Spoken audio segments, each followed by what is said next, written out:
I've seen. Okay, we are going on live. Yeah. Yeah, we are live.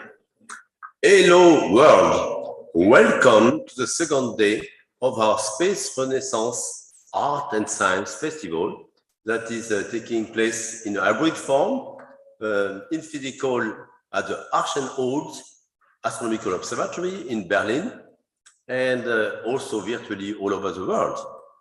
And so we had a beautiful first day yesterday to talk about philosophy, policy, economics of space exploration.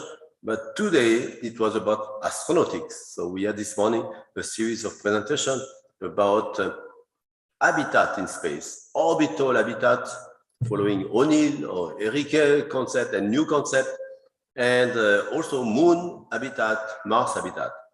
But this afternoon session is dedicated to astronauts, in particular to astronaut training. And for this, there is a number of analog facilities where we can train the future astronauts for and also we train all the professionals for the experience of living in space. So it's my pleasure to introduce. We'll have some talk on International Moon-Based Alliance, also MMars. Also, we look at the psychology of living in space. We'll have a talk about habitats, in particular Mars habitat in Brazil. And we have also some experience from Euromoon Mars, which is a co-sponsor of this event, Space Renaissance, and also from the Analog Astronaut Training Center. So quite a great program. And it's my pleasure to introduce the first speaker. That is Hank Rogers. So Hank Rogers is a founder of the International Moon-Based Alliance, but he's also the founder and CEO of Blue Planet. He's very dedicated to saving the climate, but with very strict deadlines. So I think maybe you'll talk about the time scale for that. And also is supporting exploration and in a sustainable way. And so he's going to talk about International Moon-Based Alliance. Hank Rogers. Hi there. So my name is Hank Rogers. My background is actually computer games, but now I'm, how can I say, I'm working on my missions in life. Mission number 1 is to fix this planet, and mission number 3 is to go to other planets and make a backup of life as we know it. I can't think of a more important mission for humans than to actually create this backup. And so the first logical step is for us to go to the moon. And then, of course, the next logical step is for us to go to Mars. A little bit of history. It was, gosh, now must be 9 years ago, something like that, that a researcher came to me and said she needed help because NASA and the University of Hawaii could not own a habitat, and they were going to study living on Mars. And so she asked me if I could own a habitat. And that habitat is called Hawaii Space Exploration Analog and Simulation, high seas. We have had many crews now. We had 5 years of NASA crews doing Mars missions. And when we did the Mars mission, 6 people stayed in 100 square meters of dome that we designed. If they would go outside during the mission, they would have to wear a spacesuit, and it was a full EVA. One would have to stay behind for communication, and the other 5 would go out and explore lava tubes. If they communicated with the outside world, we delayed that signal by 20 minutes each way. So for all intents and purposes, the crew were living on another planet. So Adriano, if you could run the first video, Okay. get a little taste of high seas. Just a moment. That's it. If they communicated with the outside world, we delayed that signal by 20 minutes each way.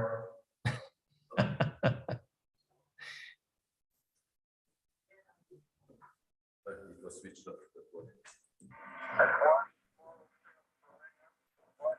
Can we have visual?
Can anyone hear this? I, I Yeah. couldn't hear it. And Yes, yes, we did. and Yes, we could see and hear it. Good. okay, all right, all right, all right. Yeah, I'm in the Adriatic Sea, I guess, in Mykonos, and so my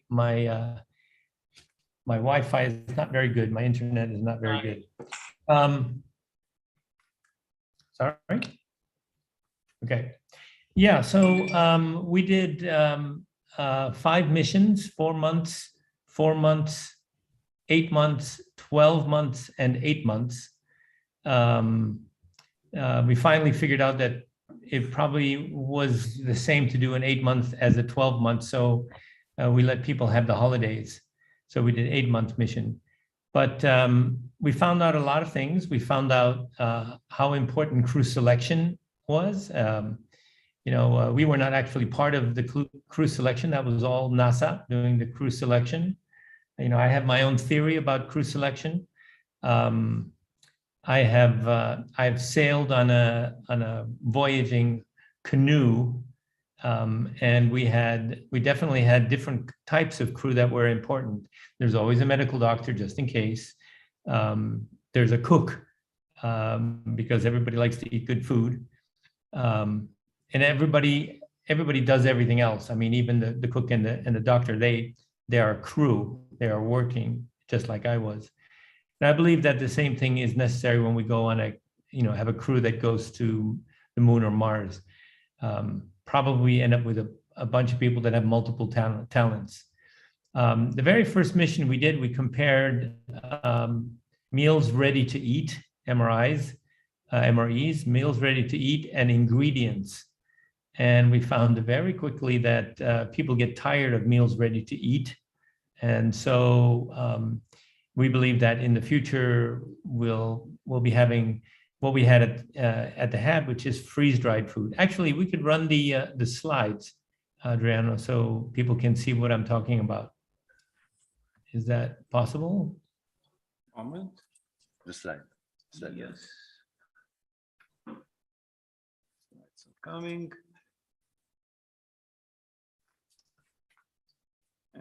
I wonder if I get to see them too. That would be nice. Now we have to share the screen. All this modern technology, thanks to COVID. Okay. No, where is? Yeah, that's it's on the slide. That's good. Yes. There we go. Yeah. There we go. Okay. Still one moment. Oh my God. Okay, just tell us what slide you want. Yeah. The full screen. Okay, there you go. Just Okay, great. okay. So here you can see high seas. You can see its location. It's located at 8,200 feet. What is that in meters? Like 2,400 meters elevation on the Mauna Loa volcano, which is, by the way, an active volcano. The site is a 150-year-old lava flow. And so it's relatively new. Of course, there's always possibility it's an active volcano that it will erupt again.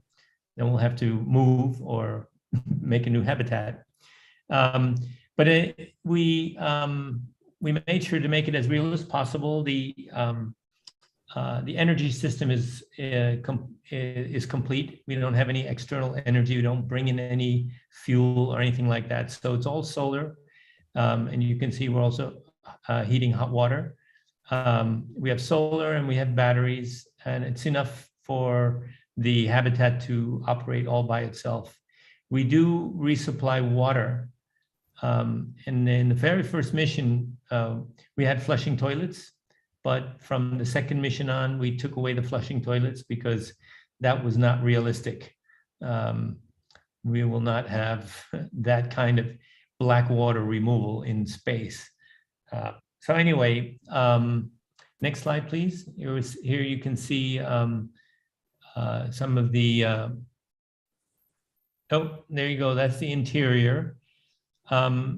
Because we only had 1,200 square feet or 100 square meters, we cheated a little bit and gave them a lot of overhead space, because I think space is very important. It's not just about floor space, it's all about the volume of the space that people occupy. And by having the overhead space, this is the main area.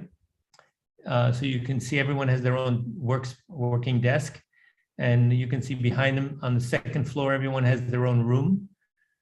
Even though the room is very small, it's still a room that you can stand in and change your clothes in. The original request from NASA was kind of a crawl space for people to sleep in. But I think we've decided this is unreasonable to expect people to live for long periods of time in crawl spaces. People need to have the privacy of being able to stand in their own private space and change their clothes, for example. Down below, you see the kitchen area. In the middle of the picture, you can see, yeah, it's sort of how can I say? Yeah, it's a kitchen and then a meeting room and an open area. Can we go to the next slide?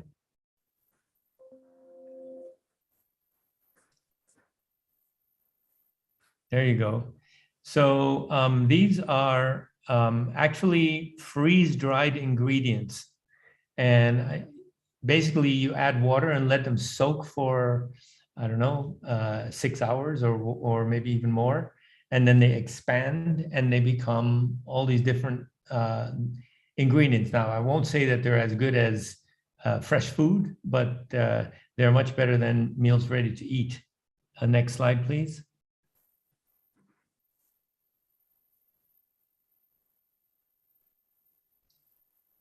Oh, yes. And we do grow a tiny amount of fresh vegetables, and they are like treasure when we harvest them. Even a little bit of fresh vegetable goes a long way. You know, we're thinking about how to make a sustainable habitat and how much space we would need to grow food. And food takes up much, much more space than people do. So we have 100 square meters of human space. I don't know a number, but I would think that we would have to have a minimum of, I don't know, 600 square meters of food production. The food production on this scale, if you're doing it on a small scale where it's not automated, requires a huge amount of tender loving care.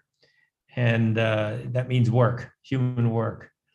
One of my, how can I say, colleagues spent 8 months in Biosphere 2, and he reported that 8 people spent all their time growing food and they were always hungry.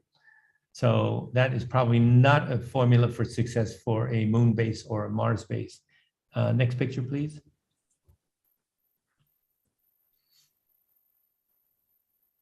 Okay, so now we're looking at mission control. We have a mission control on the right side of the screen, a series of large screens mounted on the wall, And so missions, the people who are visiting Hawaii and doing missions, we divide them into two groups.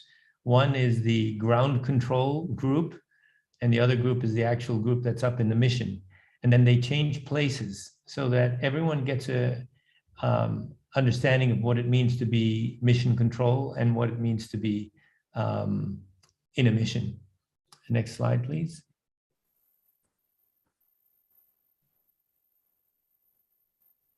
Or are we out of slides? Oh, yes. So within, I don't know, 15, 20 minutes walking distance, we find lava tubes. When we're on a mission, we are wearing, how can I say, quote unquote spacesuits. Of course, they're not pressurized, but they are, how can I say, we have a, wearing on the backpack, like in the middle picture, we have an air conditioner, so a tiny air conditioner that pushes cool air into the helmet and keeps it from fogging. And you know, walking around, basically, people perspire a lot, and so if you're wearing a regular, how can I say, helmet, it'll fog up right away. So, and it'll get very quickly, you'll run out of fresh air. And so that's where we pump it. It simulates what an air pack would be like on the moon or Mars. The other thing, we have head-mounted lights. As you see, we're going into lava tubes. There are many lava tubes. We haven't explored them all. And many of them are big enough so that we can actually walk inside. Some of them are only big enough so we have to crawl inside. I think the moon and Mars will have lava tubes, and we do have conversations about people wanting to live in lava tubes. I invite them to come to Hawaii and hike inside of a lava tube to find out what that's actually like. These suits are fairly flexible. I think an actual pressurized suit will not be. And as you see, well, I don't know about the moon and Mars, but there are many pointy things. If you look at the slide on the picture on the left in the middle, there are many pointy bits. And so if you how can I say, interact a pointy part of a lava tube with a pressurized suit, I think it's not a good result. Anyway, this is part of the training. We have to learn how to deal with this stuff. Next slide, please. Right. We do have communication problems when we go into a lava tube, because the rock itself it's 97% the same as the moon and Mars rocks, which means it contains a lot of iron. The reason Mars is red is because that has oxidized. And this lava flow that we're in, if you look at the background in the upper right picture, that's the fresh lava that's hasn't oxidized yet. But if you look underneath the tripod on the left side, that is oxidized, so it's turned red. If the moon had an atmosphere, the moon would be red as well, but it's not. It doesn't, and it's not. So the communication, once we get into a lava tube, the communication becomes difficult because radio waves don't travel through the iron very well, or they don't travel through the iron at all. And so we're experimenting with repeaters. So I think at the end of the day, if we don't solve the problem of being able to communicate through the rock, we will have to have many little repeaters and drop them like breadcrumbs, like Hansel and Gretel, on our way into a lava tube, so that we can continue communicating with the people who are inside. My wish on my wish list is to upgrade the helmet so that we have real-time video that's being broadcast from each helmet to mission control, which requires bandwidth. I'd also like to include LiDAR on the helmet so that we get not only a 2D picture but a 3D scan of the lava tube, and basically anything that any of the astronauts are looking at. We're going to be spending millions of dollars getting somebody into a space on the moon. We might as well learn everything we possibly can from every EVA. Next slide, please.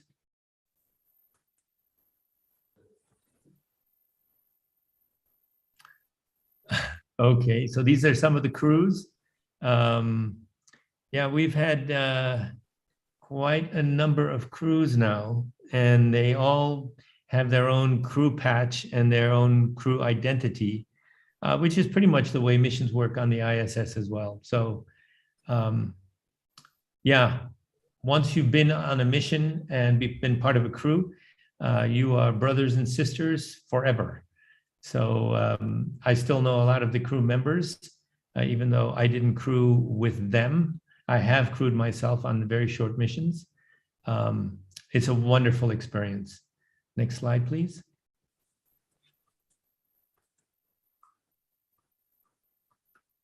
Or is that the last one? I think it's the last one. Okay, good, great. How much time do I have left? You have 4 minutes. 4 minutes. I Okay. think you are maybe on the moon, not on Mykonos, because you experience a delay of 2 seconds for each. Yes. For each Yeah. Yeah, I am. I just didn't want to tell anyone because it would be, how Oh, can I say, this it would one be too disruptive. Yeah, so the future of high seas, I'd like to make a generation 2 high seas, which is pressurized. And I'd like to have that pressure be the same difference as inside and outside on the moon, which on the moon it would be 0 on the outside and 1 atmosphere on the inside. And on Earth, it would be 2 atmospheres on the inside and 1 atmosphere on the outside. So the difference is the same.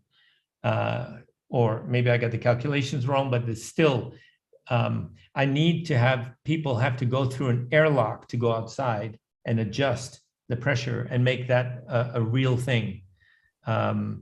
If in a perfect world, if it was the moon, I would switch daytime and nighttime. I would only let my astronauts out at night. So no windows. Like in the present habitat, you know exactly if it's daytime or nighttime. But the future, it's going to be sealed, so you can't see the outside. When we let people on the outside, you will only see the sky, the stars, which is all you ever get to see on the moon. And then we can simulate the sun by having a searchlight just above the horizon.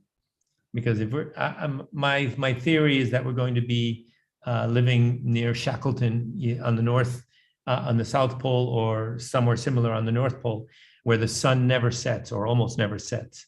And then we're going to have to deal with long shadows when we're walking around. So that is another thing that we need to practice, is how do we walk around with all those long shadows and the variable light. It's something that we're going to have to learn how to do.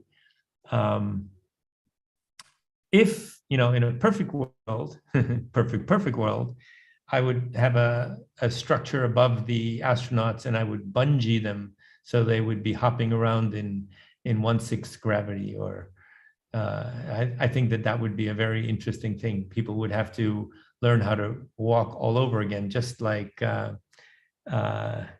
Aldrin had to work. It's sort of the lemur walk instead of the normal walk.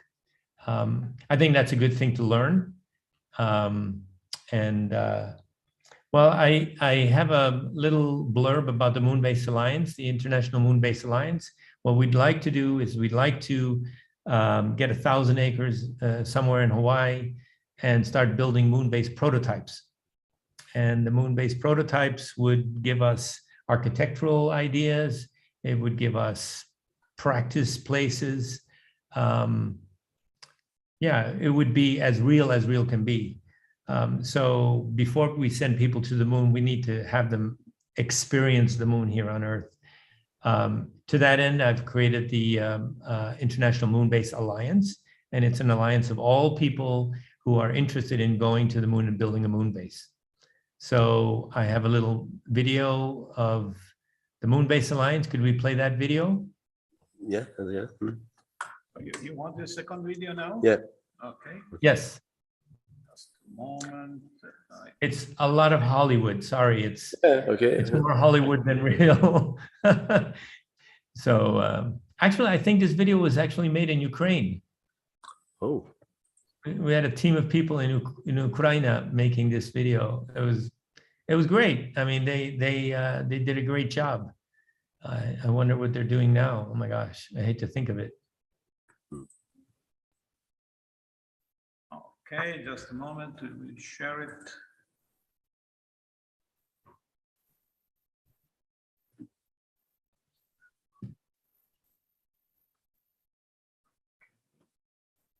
So, from Hollywood on the moon, yes. The United States and its international partners are working on plans to build a permanent human outpost on the moon that will serve as a stepping stone to spread light throughout our solar system and beyond. With ample energy, water, and raw materials, the key elements we need to survive on the moon are already there. And structures and vehicles are being designed to leverage those lunar resources. The moon's surface is primarily made out of volcanic rocks and regolith, similar to the oceanic volcanoes of Hawaii. Robotic machines will build a lunar outpost before the first human crew arrives. But before we send robots to the moon, we need to practice here on Earth. Multiple institutions and companies around the world are advancing the technologies and capabilities needed to facilitate a permanent moon base that can act as a spaceport to establish humans as an interplanetary species.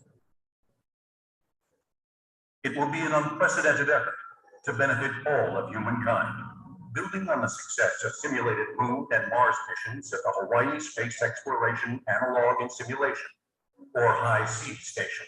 The International Moon Base Alliance, or IMA, is a Hawaii-based global public-private partnership helping space agencies, companies, and institutions develop new moon-based technologies. Join us in our mission, and together, a permanent human presence on the moon and beyond.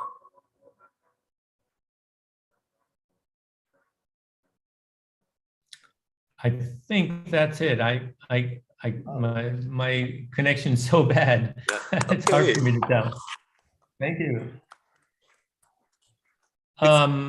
I think I'm out of time. No, but we can you can conclude, or we can have also a few questions. Some questions that that we have is how the International Moon Base Alliance can work with NASA and space agencies to train, for instance, their astronauts, also with industry to develop future design, also the academic community. We have here young professionals. How do they can they participate?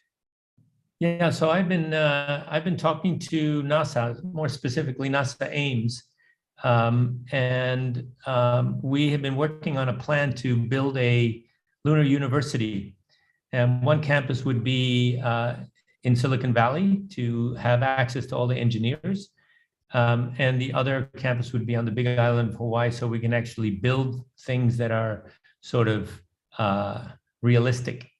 I believe that the first generation of moon base will be similar to the ISS. In other words, there'll be units built on Earth and stuck together on the moon. But soon we will go to phase 2. And phase 2, we will actually, how can I say, make parts on Earth and have robots assemble them on the moon. And by assembling things on the moon, we can make much larger structures, like domes, for example.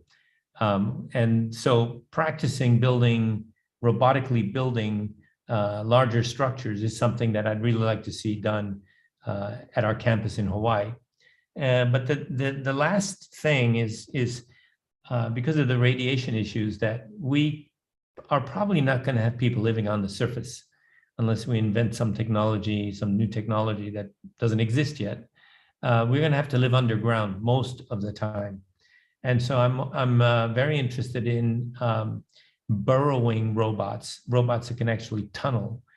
I believe that we're going to have tunneling robots anyway, because there's going to be stuff on the moon that we don't have on Earth. And the reason is because there's no atmosphere.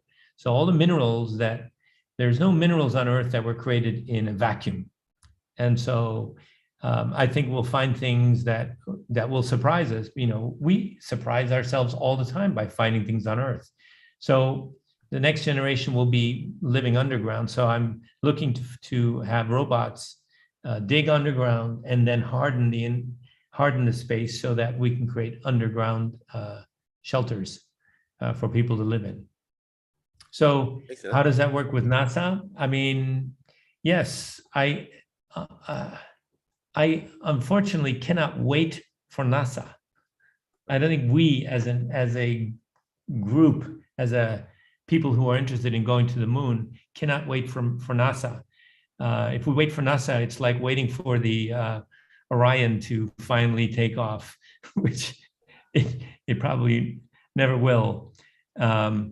So I've talked to SpaceX about their payload capability. They say they can land 150 tons on the moon. This is a few years ago. They said 2024. I'll give them an extra couple of years.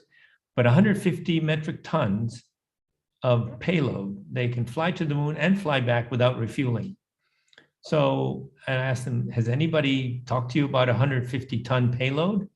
And the answer was no. That means no one is seriously thinking about a moon base. That's what that means. Because that's really what the payload would be. It's not just rovers. At 150 tons, you're building a moon base. So if NASA wants to join, great.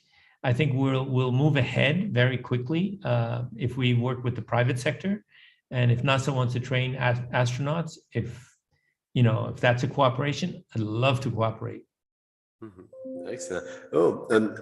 I saw a study from the International Space University where they proposed to reuse a Starship after landing on the moon and put it horizontal and use it also as a big structure for moon base. So if we could have a copy of a Starship delivered to Hawaii, we could already start that in Hawaii. But there are many other ways we could do. Yeah. Yeah, but you're talking about taking a Starship, which is meant to be vertical, and putting it horizontal. They did a technical study how to have a cantilever. Hank, there's a paper coming out on it. So okay. So I will send it forward once it's done. Excellent. Yeah. I think Elon is thinking that his Starships are all going to come back. This is at the end. This is at the end of life. This is at the end of life cycle. So it will be reused, recycled. Got it. Okay, I introduce Charlotte. Actually, she was a part of the Human Mars International Moon Base Alliance IC's team. So she spent time in the base, and she has been transformed, I would say, by this. Also with the International Space University and working with the industry. And now she has even started a company that is developing analog research, and she will be one of the speakers later. So thank you very much, Hank, for big energy and execution on our goal towards expanding beyond Earth on the moon. So we wish you all the best, and we would like also, we think that we are going to have a Space Renaissance International and IMA event in Hawaii in November. So we will, you are part of it. So we are looking forward also to see some of the progress on the Mauna Loa itself. All the best. All right. See you in Hawaii. Aloha. Okay. All the best. Good. Excellent. Bravo. That's what inspiration. So now we are, the next talk is on space psychology, managing stress through emotional intelligence, and is given by our great Human Mars collaborator, Celia. And so, okay, yes, you have the floor. Yeah, your microphone. thank you very much to invite me to the conference and to speak about psychology, space psychology, and also stress, or the distress, how to manage stress. And I would like to have the first slide. And I want to thank you between Adriano and Sabine and Bernard that I'm here with you. You have, or if I don't know, if I can share it, I can try it. It's all prepared. Well done. Okay. Our chief operator. Well, okay, wonderful. Yes. About me, the next slide, please, very shortly, that you know, because we are from Dreaming with Hank, and now we are in a different topic. We are with stress. I'm psychotherapist and I'm clinical psychologist. I'm coming from another world. And my interest in the space psychology is we are talking about people that are very enthusiastic, people are giving something, people are prepared, people are also prepared to deal with. And also I'm trainer in emotional intelligence skills and alpha emoting. I try to go a little away from the pathology, or for the people that are suffering, to people they are very enthusiastic. Next slide. Okay. I'm not tech, I'm not engineer. My style of talking is horizontal, it's not vertical, but I hope you can come, you can see, you can enjoy it. And if not, if you are stressed, please tell me, because you can use it for deal with stress. When we are talking about psychology as a science, I conceive psychology in bio, psycho, and social. For me, it's not only behavior, it's not only mind, it's in the biology, something happening, and in every factors or every situations are requiring something from you. In aerospace, of course, is we are focused in the human performance and the human factors. And I think it's the very demanding environment, and we will send, or we are sending robots to Mars and the moon, but ultimately we are trying to make the other planets more livable or habitable for humans, and or for living beings, not things, and art and science. Next one, please.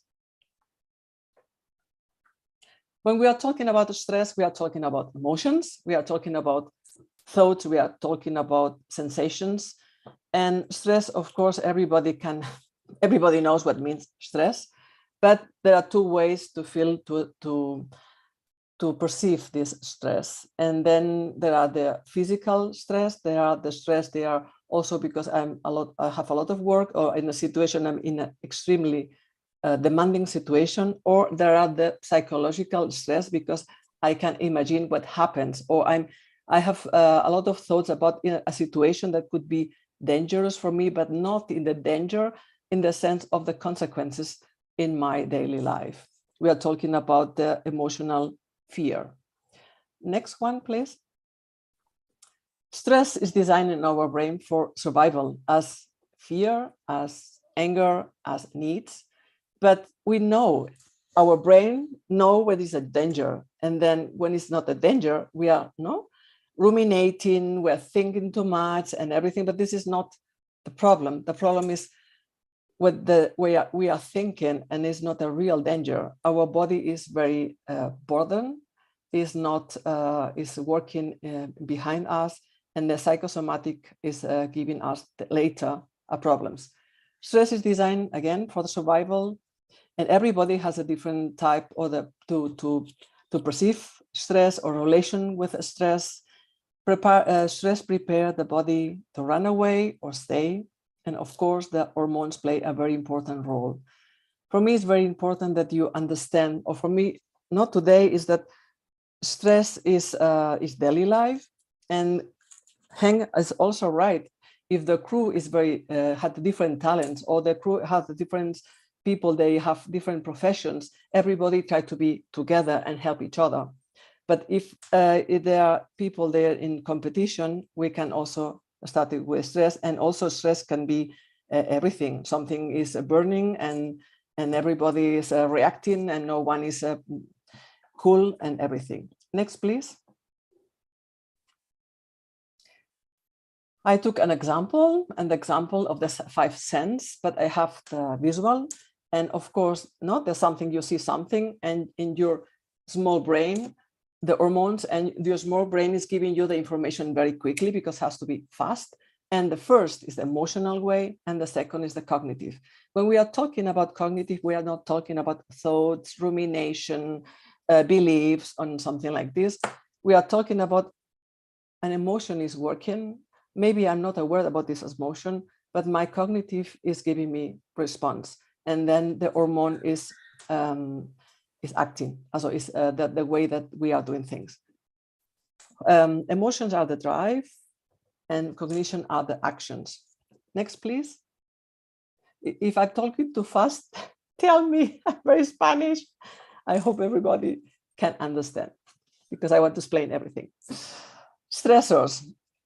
Okay, we were talking now, we have emotions, we have cognitions, and the baby time, the babies are expressing his emotions or his things or needs, or fear or anger through basic emotion. What they want to tell you is the cognition is coming later. And for some of the engineers, I need to understand everything. But we need to also to know which emotion is playing a role, because I can deal better when I know. Stressors can be internal or external. The physical, we were talking about now in the environment, of course, the temperature, microgravity, we have pollution, radiation, temperature. There are many factors that can influence me, but probably for me is no problem, but for the other person is a problem, because if I'm living in Iceland and I'm very in a hot situation, maybe I cannot deal with. But if I'm living in Dubai, maybe for me it's not a problem. The question is not that people knows how to react. The question is, when the stressor is coming, how to deal with. All of the stressors is related to the context of the area. If the habitat is so small, or the interpersonal relations, the relations with my colleagues are not optimal, or my interpretation or my personality, something is working in this situation and making me crazy, then is affecting me. Organization, of course, if you have ambiguity of the roles, or someone is giving you a false message, or I taking everything personal and I cannot deal with, is making me stressed. Also, it's doing, for me, it's not easy to deal with. Factors, we are individuals, the behavioral patterns, and locus of control. I try not to go with the personality. This is a different thing, different topic, but the behavioral patterns is about my beliefs and about my culture. If I take the information in a different way, as people say, we need to deal with emotional intelligence. We need to understand that people are telling me something, I perceiving this, but I need to understand, maybe it's not my problem, maybe it's the problem of the other person, but it's not about a lot of work, I tell you. Next one, please. Burden, also in German, Belastung. These burdens is affecting the person. We cannot avoid it. We need to cope with. And we will talk about before, is the stress is there, and we are coping with our resources, and we try to adapt the reaction to the reality in the physiological way and the psychological way. But sometimes in the psychological level, we are concerned too much, or we are not dealing with anxiety in the situation, maybe insomnia, maybe the control, I put in the control, lack of control, in the sense, I don't know what to do. I feel overwhelmed. In the physical level, maybe I'm reacting with gastrointestinal problems, cardiovascular, and many problems, and my body is telling me something about this. Social level, not like Hank, I love what you say before, the crew, normally they are friends forever, or brothers or sisters forever, but maybe this is the point, that they don't feel in competition. They have they have to deal with them, or they need to deal with, because we need to find a solution. It's not that we are looking for a problem, we are looking for a solution, but sometimes it's not easy. And the organizational, I told you before, no, is how the organization or how the commander or how the situation, no, what is the expectations and the priorities of the group. When this is an incorrect use, is coming a stress reaction. Next one, please. We're talking about acute stress, and the acute stress is something I can see the end. And for me, it's okay. I know it's now, then I don't do this, and then everything is okay. It's not depending to other people. It's not depending situation. Is I can deal with, and then maybe my levels of cortisol, my levels of adrenaline, my levels of adrenaline are very high. Adrenocorticotropica are very high, but everything will be going down when the stress is gone. Next one, please. What happens about the chronic stress? I tell you, is a lot of things. The point, the chronic stress is something you don't see the end. Is working the psychological, also the biological, but more your workload, but you are more afraid, or you are afraid about the consequences. The chronic stress is every day, no? You see every day is not finishing, or every day is the same story there. And in psychology, we are talking about the Rubicon model. The Rubicon model, you need to stop, to go back and define again the goals, but it's not so easy when you are not aware about your emotional intelligence, or you are not aware about the cognition. When you are only functioning, it's very easy that you stay there and you try to resist and to find a solution. Next, please. If not, we are going to burn out. Some of the people are going, no, instead to cope with, they try to have an alternative. And the alternative is sex, drugs, and not rock and roll, is alcohol. No, the point is we are looking for dopamine instead to see what happens with me. It's very difficult because very quickly when I feel overwhelmed or I feel bored, very quickly I'm going to feel guilty. I'm going to feel ashamed. The emotions are doing a role.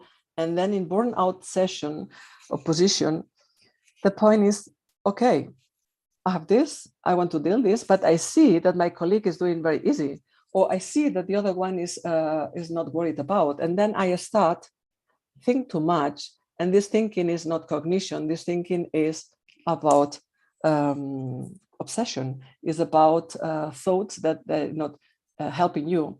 And sometimes you need to have a depression or anxiety to go down, to slow down, to try to go to the Rubicon model, because you are yourself, you are not allowed to move on. It's too much. It's too much for you to think about, if I'm moving on, I will be a disaster, or I will do something negative for everyone. And the burnout, the point is you're slowly dissatisfied, you're slowly ignoring everything, you don't feel recognized from everything, and you try to keep going, but in your inside, the point is, what is the sense? I cannot find the sense. I cannot find why I'm doing this, and I cannot go out from this again, because shame, guilty, envy, I don't know, many of these emotional fears. Next one. It's difficult to understand for you what I'm telling, or can you follow? Yes. Go in the cognitive and emotional intelligence. Why emotional intelligence? Emotional intelligence is necessary in the sense that this ability that you learn to improve the change, what we talk about, to change attitude, to change behaviors, and to change skills, or to develop skills. Why? Because when you are in the assertive way, when you are assertive, you can better communicate what happens with you. And you are not so afraid that the other one can use it against you. The point for you is, okay, I can express my situation. And the emotional intelligence is, or skills, no, is the point that you can realize which emotion is necessary in the situation to move on. Which emotion is the happening, because maybe and now I'm very quiet, I'm very happy. And the point is, I'm very quiet, very happy because I'm listening, I don't know, wonderful music. But the point is the consequences. No? If I'm very quiet, happy, and you tell me something and you now are angry, if I take it personal, I'm reacting in the false way. I need to understand what happens with you and what happens with me. Please, it's not that everybody has to observe everyone. It's more about yourself. Then when you're putting the locus of control in, it's okay, the time? Yeah, 2 minutes. Now? Okay, okay. 2 minutes is good. Okay, okay. The point is for you is, okay. The point for you is to be, next one then, next one, please. Next slide. We were analyzing in the group the different personality, the TECA, and different questionnaires, because we want to analyze. The point is when you are overwhelmed, the fatigue, no, you are burned out, the fatigue is playing a role, and then all your skills are affected, could be affected, and how to deal with. You can deal with affection through the emotional intelligence. I want to tell about a little bit about TECA. An engineer world, you are more cognitive, empathetic. And the cognitive empathetic is positive as affective, because you need to understand what happens. And when I understand this, I can act, I can do this. If I'm in the affective, sometimes I'm taking your problem and making this problem my problem. And then at the end of the day is a huge problem. Next, please. Well, for me, it's very important, this slide, because emotions are a good barometer. Emotions are always there, is the first step. And then when we are, and when we are aware about these feelings, about the emotion, we are also in the assertive way to express what is annoying for me, what is what I need now. I'm not taking everything personal. I'm not aggressive to say to the other people something. If I need to be angry, I'm angry, but I'm not overwhelming anyone. And then you are invited, everybody, a dialogue, interaction is not my idea, your idea. Is at the end of the day something positive, because we are looking for a solution. Normally, when we are in the anger, or we are thinking we are not good enough, and thinking, remember, no, the thoughts are killing me. The point is, these thoughts are blocking me, and not the emotions.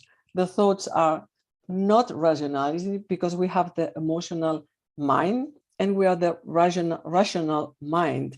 And if we are acting with a rational mind, probably the block is higher, because it's not rational mind, it's more about fears that are giving me the position that I'm not good enough. Next one, please. My time is over, or I have? If you can wrap up, that's good. It's very quickly. 1 minute is good. 1 minute, okay. This is the ability to generate knowledge by using existing information. I think that what we need to understand in the cognitive is all these skills, no, perception, attention, memory, logical. Next one, please. Next one. Language, thoughts, intelligence. And then, okay, then last one, you can, okay. Next one. And then for us in the emotional intelligence, please, next one, please. The emotional intelligence is, we need to be aware about, next one, please. We need to be aware about how we perceive emotions, what people perceive emotion, how to use this emotion, how understanding emotions, and how to manage these emotions. And not about perfection, please. It's more to train that something is happening. I don't know why. I'm thinking too much, and that you can only manage stress in the sense that you don't take it personal, that you can be aware what is the stress is more my mind or the situation. And the situation, we have resources. And when we are free of this pressure, we can manage it very well. And then we can be aware that nothing is dramatic. The last one, probably, you can send me, yeah? Is this one? Yes, and then the last one. And for me, it's important that I wanted to try to explain that the stress is not only one way. Stress can come in for everyone a different way. Everyone deal different in a different way with. Is affecting our body, is affecting our psyche, is affecting the social environment. But the only way we can deal with is when we are aware about emotions. We are not taking personal. We are assertive to express what we need and we want, and this is the solution. Finish. Okay, thank you very much, Celia. Thank you. Yes, Celia Villarhoff. Yes, if any question for Celia. So Celia has been supervising a number of psychology experiments that were conducted, in particular by some of our analog astronauts here that are with us, that spent 1 week in a moon base without a window. We have also, so Luc and Jacques, they are here with us. We have also Charlotte that spent 2 weeks in ISIS. So yes, she's developing really a mix of very quantitative techniques. And actually we had Brent Raymond that has been working with Celia that successfully just defended his master based on some of these studies last week. So great, bravo to Brent. So how do you see the next step for your study from the data that you have shared? So for you also, are you learning a new methodology or new research into psychology itself? Yes, and we tried to do a human performance program that is including human factors and human performance again, and in the psychology, in the sense, not that the psychology, in the sense of the development, not the personal development, if in case something happens, how to deal with, and that your body is still work-life balanced. This is, yes, we are working on it. Yes. I need to show my face here. Okay. Your emotion. Yes, emotion, yeah. As I'm really fascinated by your presentation, Celia, emotion and emotional intelligence is everything, I think, in our life. Is our real driver, is the reason why we can embrace a project, join a community, or reject it, or so. So when I think about an emotion, I think like if I am at the seaside with the water at my knees, and a big wave is coming. So I have 3 ways to react to that: to be submerged by the wave and to be thrown, I don't know where, to stand and to be robust and let the wave hit me and pass away, or I can try to surf the wave. That is not opposing to the emotion, not be controlled by the emotion, but try to see where this emotion can bring me, and so it's not easy, of course. It's an equilibrium, and it is an art. But I think that your field of study is really something that we need, because who knows what is the real emotion to be in space. Yes. Yeah. Can I say something? Yes. Yeah, you can answer to Adriano, the sufferer. Adriano, no, don't go. I need your emotion. Yeah. The point is wonderful. You present these 3 emotions, these 3 situations. And remember, Adriano, if this is a danger for you, your brain will do something very immediately without cognition, without to be in the cortex. If you think this wave is a danger for you, you are reacting, you are doing the things correctly. If you stay there and then the wave is keeping you down or something like this, and you think and you are paralyzed, the point that paralyzing is more about emotion, is about the fear, is about the sense I should do something. I'm sitting there, I should do something. And this is wonderful example, because sometimes in danger, you are reacting, and I think in the space, everybody will react in the correct way because everybody's prepared for, and when something happens. But for many people, the point is what happens when I'm blocked? What happens when I'm not reacting? And this is the point, because you have the chance. You have the chance to choose, and then sometimes it's not. You have to. Sorry to have to move on, No, but yeah, you're a dictator. Yes, I am. Okay, 30 sorry. No, I just want to say that, of course, to become robust against the emotion is not the solution, because if I am robust, I am fragile. So we need to be anti-fragile to the emotion, to use the emotion and to enjoy the emotion. I don't want to lose the capability to enjoy the music or a poetry or something like that. So I don't want to be robust. I want to be flexible and prepared, as you say. Yes, that's one. Yes. Thank you. Excellent. So I see that you have to collaborate and do some program together. And thank you very much. Very important dimension when you talk about astronautics. So building habitat, environment, constraint, engineering, but of course, the human factor. And so thank you very much, Celia. Brava. Okay. Yes. Thank you. Thank you. Sorry, the deal was for you. Thank you. Yeah, no, that's for you. We have 1,000 people in this amphitheater, all greeting you. So the next talk, because we have to move on now, is by Julio, Dr. Julio Resende, and that's about Habitat Marte analog training program. Julio. Julio is actually a vice president of Space Renaissance International and is our Latino America chapter. Yes, indeed. Thank you, Julio. Okay, Bernard and Adriano, thanks so much for the invitation, and great congratulations to Sabine to be one of the main organizers in Berlin to happen this event today and share it worldwide. It's a great pleasure to be here, and also with some colleagues and seeing other experiences in terms of research and also the practice in terms of space analog experiences. Thanks so much. Okay, we're talking about the Habitat Marte Space Analog Station.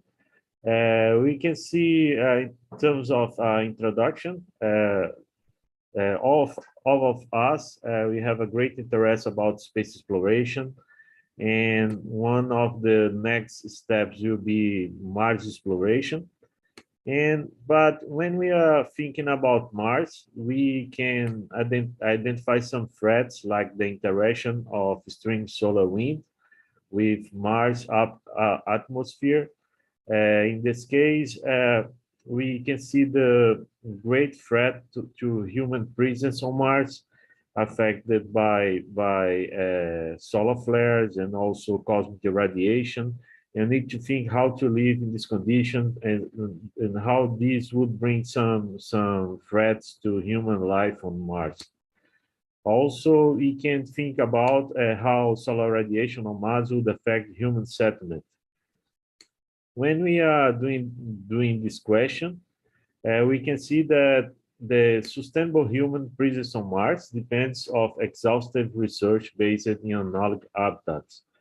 Not only for humans, but also for equipments that would be affected by cosmic radiation. In this case, Habitat Marte is one of the space analog stations in the world, trying to predict some possible future threats.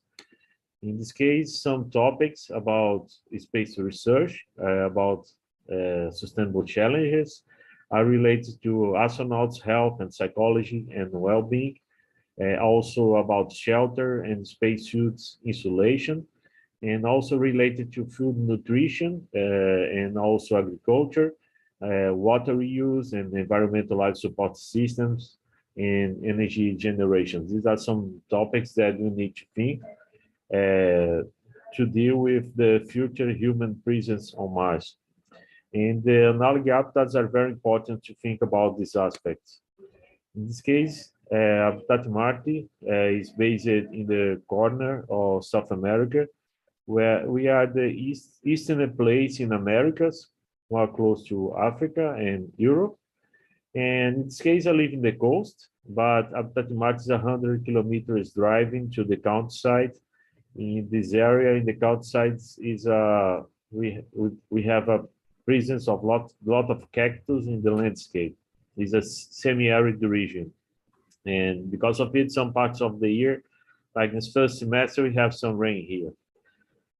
Our goal is to think about the future of space exploration, but also think about some challenges related to climate change, because some learners related to live in areas affected by climate change would have some learnings to future space exploration.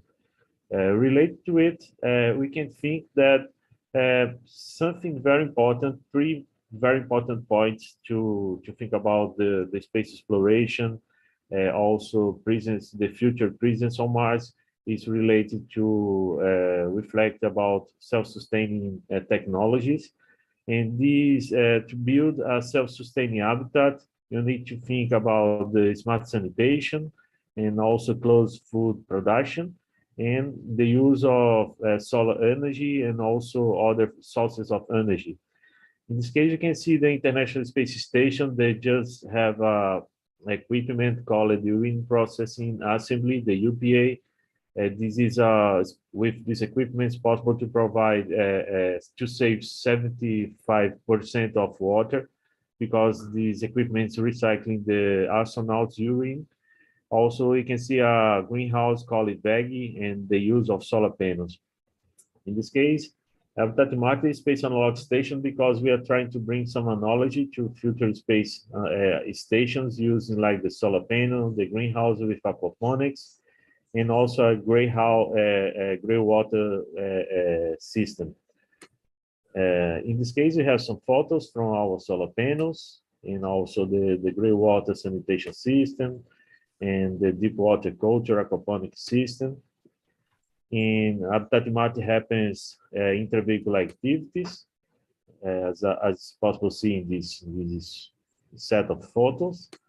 And many activities are related to food production here. Also, one of the challenges is be self-sustaining in terms of food production. And all the photos from our greenhouse habitat.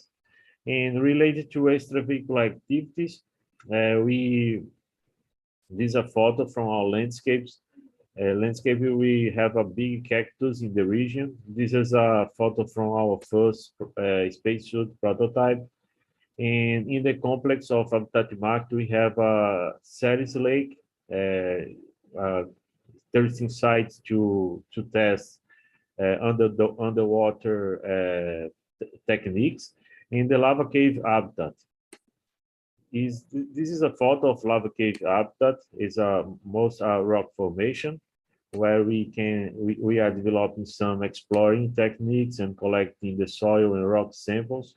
This is a photo inside the lava cave. Is under development for the photos. And 45 minutes driving, we have a peak of Kabuji, the Kabuji volcano. It's a very analog place, rich in basalt. We have done extravehicular activities in this place, and also we collect the soil and rocks, and we did analysis of the soil, and we identify in the analysis great similarities with the soil used by NASA in Jet Propulsion Laboratory in Pasadena, California. In this case, NASA uses the soil from the Mojave Desert and to simulations. In this case, our samples present some similarities. It is very important resource to astrobotany and astrobiology experiments. And in terms of research, these are some examples of papers that will be presenting in the next International Astronautical Congress in Paris. And one of the research is about cactus, because cactus can deal with a great scarcity of water, and also related to about the experiments about workouts in Habitat Marte, and related to horticulture therapy, evaluating some psychological aspects, and related to we also we have a pharmacy and presenting guidelines about the use of the pharmacy, and also evaluating the overview effect. how in the analog missions we are psychologically experiencing the overview effect and how the analog missions can provide this experience too. In this case, main topics of research are the intravehicular activities, extravehicular activities, health and psychology, engineering, environment, and agriculture. These are the main topics. In this case, we have around 30 research under development in Habitat Marte and around 70 protocols operating related to health. We are evaluating psychology aspects that we are calling personal sustainability, about pharmacy, blood glucose, pressure, BMI, oximeter, first aid, health emergency, hospital transportation, and health apps. Related to agriculture, also researching about cultivation processes, water quality, food collection, rotations, grow bed aquaponic systems, deep water culture, aquaponic systems, maintenance, and also the fish processing. In this case, something new for us since the start of pandemics during March 2020, we stopped with in-person missions because it becomes very challenging have some participants in a closed environment with the possibility with participants transmits COVID to other participants. And during March 2020, now more than 2 years, we developed a methodology of virtual missions, and the virtual missions had presented very important results for us. In this case, in the virtual missions, the participants are invited to imagine a station on Mars. The station on Mars presents the 7 facilities, launch center, the main station, the health facility, the greenhouse, the sanitation center, the engineering facility, and the power station.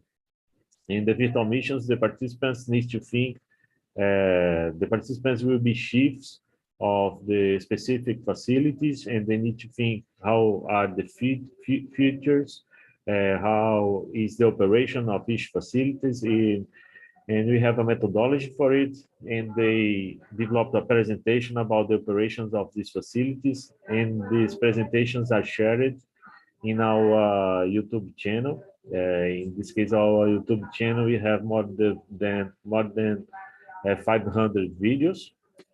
And yes, how much time? Okay.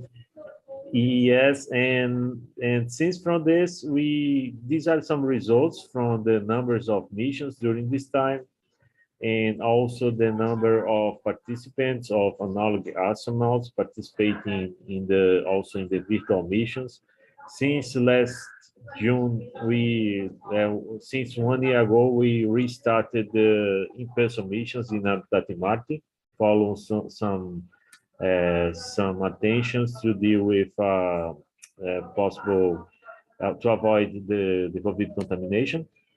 And something very important for us is the participation of the human. In this case, the first mission was during December 27. It was only one mission, but now we can see a great result of the human participations. And now around the 36, the human are 36% of the participants. Okay, one of the distinguished participants were Dr. Simon Proctor, one of the first missions, and some great achievements. There's some milestones. The largest number of annual missions, 36. The largest greenhouse, 160 square meters. Also, the only analog station southern hemisphere, also operating the aquaponic system, and more than 100 missions and more than 700 participants. This is a photo from a mission with participants from Chile and Mexico, and other mission with participants from Poland. Okay, and in this case, to finish, what Habitat Marte can offer to companies and partners We can apply companies' technologies and algae missions. Also, we can test and investigate aspects like nutrition, agriculture, health, and cosmetics with participants.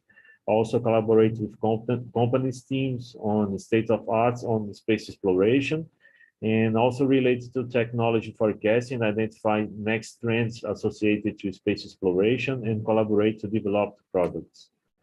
These are some countries just participating in the missions of Habitat Martin. Now are more than 40 countries participating, and some of them they visit Brazil to in-person missions. And our challenge is to build a platform to exponential space education. We can see an integration about simulation and research, because research can bring learnings to apply in the simulations. Also, simulations can bring new ideas to research. And this is a very interesting continuous cycle, integrating simulation and research. And I'd like also to invite our partners to apply abstracts to the Space Habitat event that will be happening next December 1st to 4th. Also, it's a co-organization of the Space Renaissance Initiative, and everybody are welcome to apply. And also this conference will be happening in 3 languages, in English, Spanish, and Portuguese. We have different panels for each language, and everybody are welcome to be a speaker in this virtual event. Okay, and good soul, as you said, on Mars, and these are my contacts. The Habitat Martin, the profiling of Habitat Martin is Habitat Martin in all social media, and also this is also my contact. And thanks so much for the attention, and thanks so much, Adriano and Bernard and Sabine. Oh, sir, parabéns, muito bom. To the bone.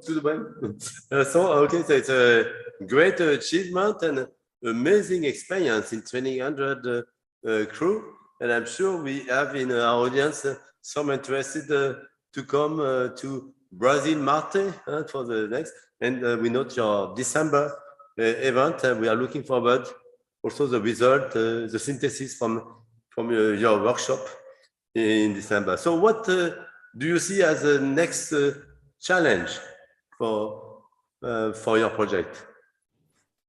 It's very important. We achieve the economic sustainability.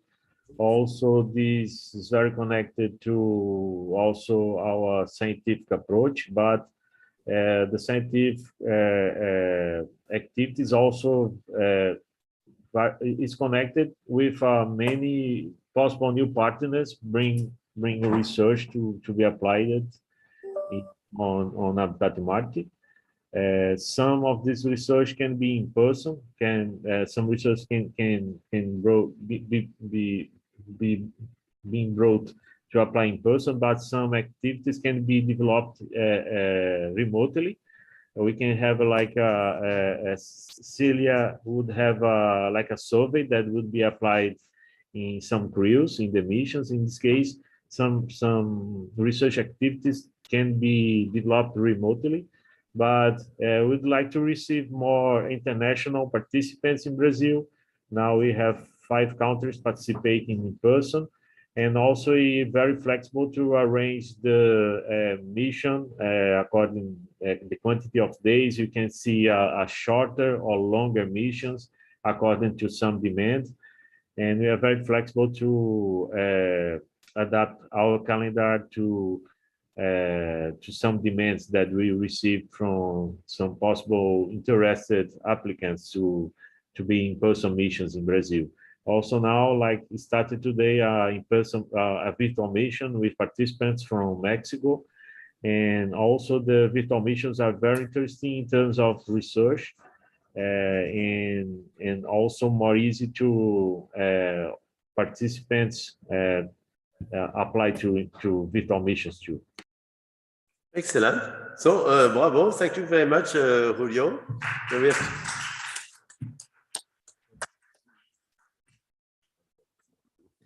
Okay. So the next talk in this series is actually about the ILWIG Euro-Moon-Mars program that includes data analysis, instrument, field simulation, astronautics training. And it is going to be given by a cast of actors, so that will include me. We give the general overview, but we have with us also our special astronauts from TU Dublin that have been working with me for the Euro-Mars program in the last 5 months or so.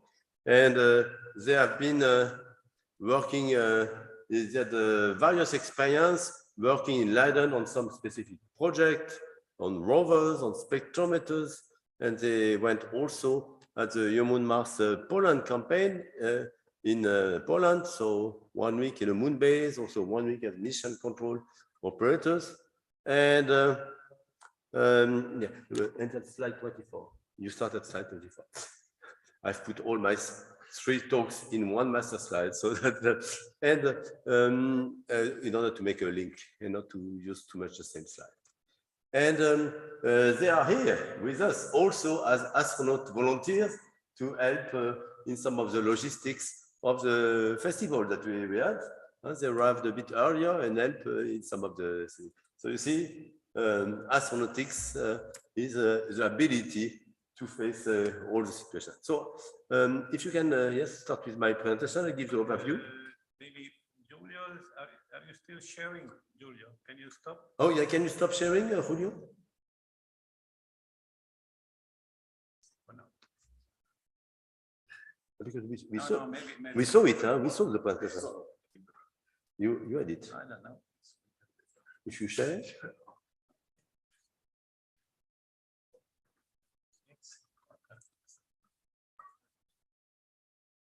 Okay. Yeah. Let's share. Yes. This one. And we start at slide 24. That's the next one. Okay, 2 slides below. This is a general set of topics that we are covering actually from the ILWIG Euro-Moon-Mars. Some aspects linked with space renaissance, which I have addressed. Some linked with the campaign that we address now with my collaborators, and some cultural aspect we took tomorrow. Next slide, 2 slides below, and the next one. Slide 24. Excellent. So that's what Euro-Moon-Mars is, a program for training young professionals and also senior researchers together for data, instruments, missions, fields, analog campaigns, and astronautics. And so we have a cast of co-authors in this paper, including Adriano and all the participants of this Euro-Moon-Mars program, which have worked in the recent years. So we have heard Celia, we will hear Agatha, we will hear also Charlotte, we will hear Luc and Jack. So it's a cast of many authors. In fact, since we started this Euro-Moon-Mars program 12 years ago, we have had more than 120 young professionals that have been engaged into this program. Next slide. So we start. One aspect is important is data analysis from data from previous space missions. So here, for instance, the mission Smart One that I launched to the moon. We analyzed some of this data to understand better the moon in relation to the Earth, but also the places where in the future we are going to explore with robots and also with humans. So we look at tectonics, craters, volcanic, bombardment, but we are very interested by polar regions. And next click, also we are interested in landing there. Next slide, next click. This is actually a view of the Smart One impact. So we touch the moon, indeed. So we are almost a lander, but we arrive at 2 kilometers per second, and we bounce on the surface to create the sculpture on the moon, which a fragment, which I challenge you to find, and we try to go there with the next rovers. So next slide is another branch of our activities is robotics. So we have a cooperative instrument 12 years ago, we built a Google Lunar X-Prize lander together with a company, White Label Space, and also Akuto rover and iSpace that now is a company that has $100 million of capital developing landers for the moon. We collaborated with them and we tested with them some cooperative robotics between two rovers, one that takes samples, the other that measures, and a lander. And we also tested them in the facility of ESTEC. Actually, you see me here with the Akuto rover, the one that is going to be sent next year to the moon. And you can see actually some of the Akuto team and other team members that are developing small rovers that will have vocation to form a robotic village or robotic family on the moon. So next slide shows how, thank you, how we test some of these rovers. So this is a Remy rover that Luc is testing. You can see here going very gently on the slope of the Etna volcano. This works well.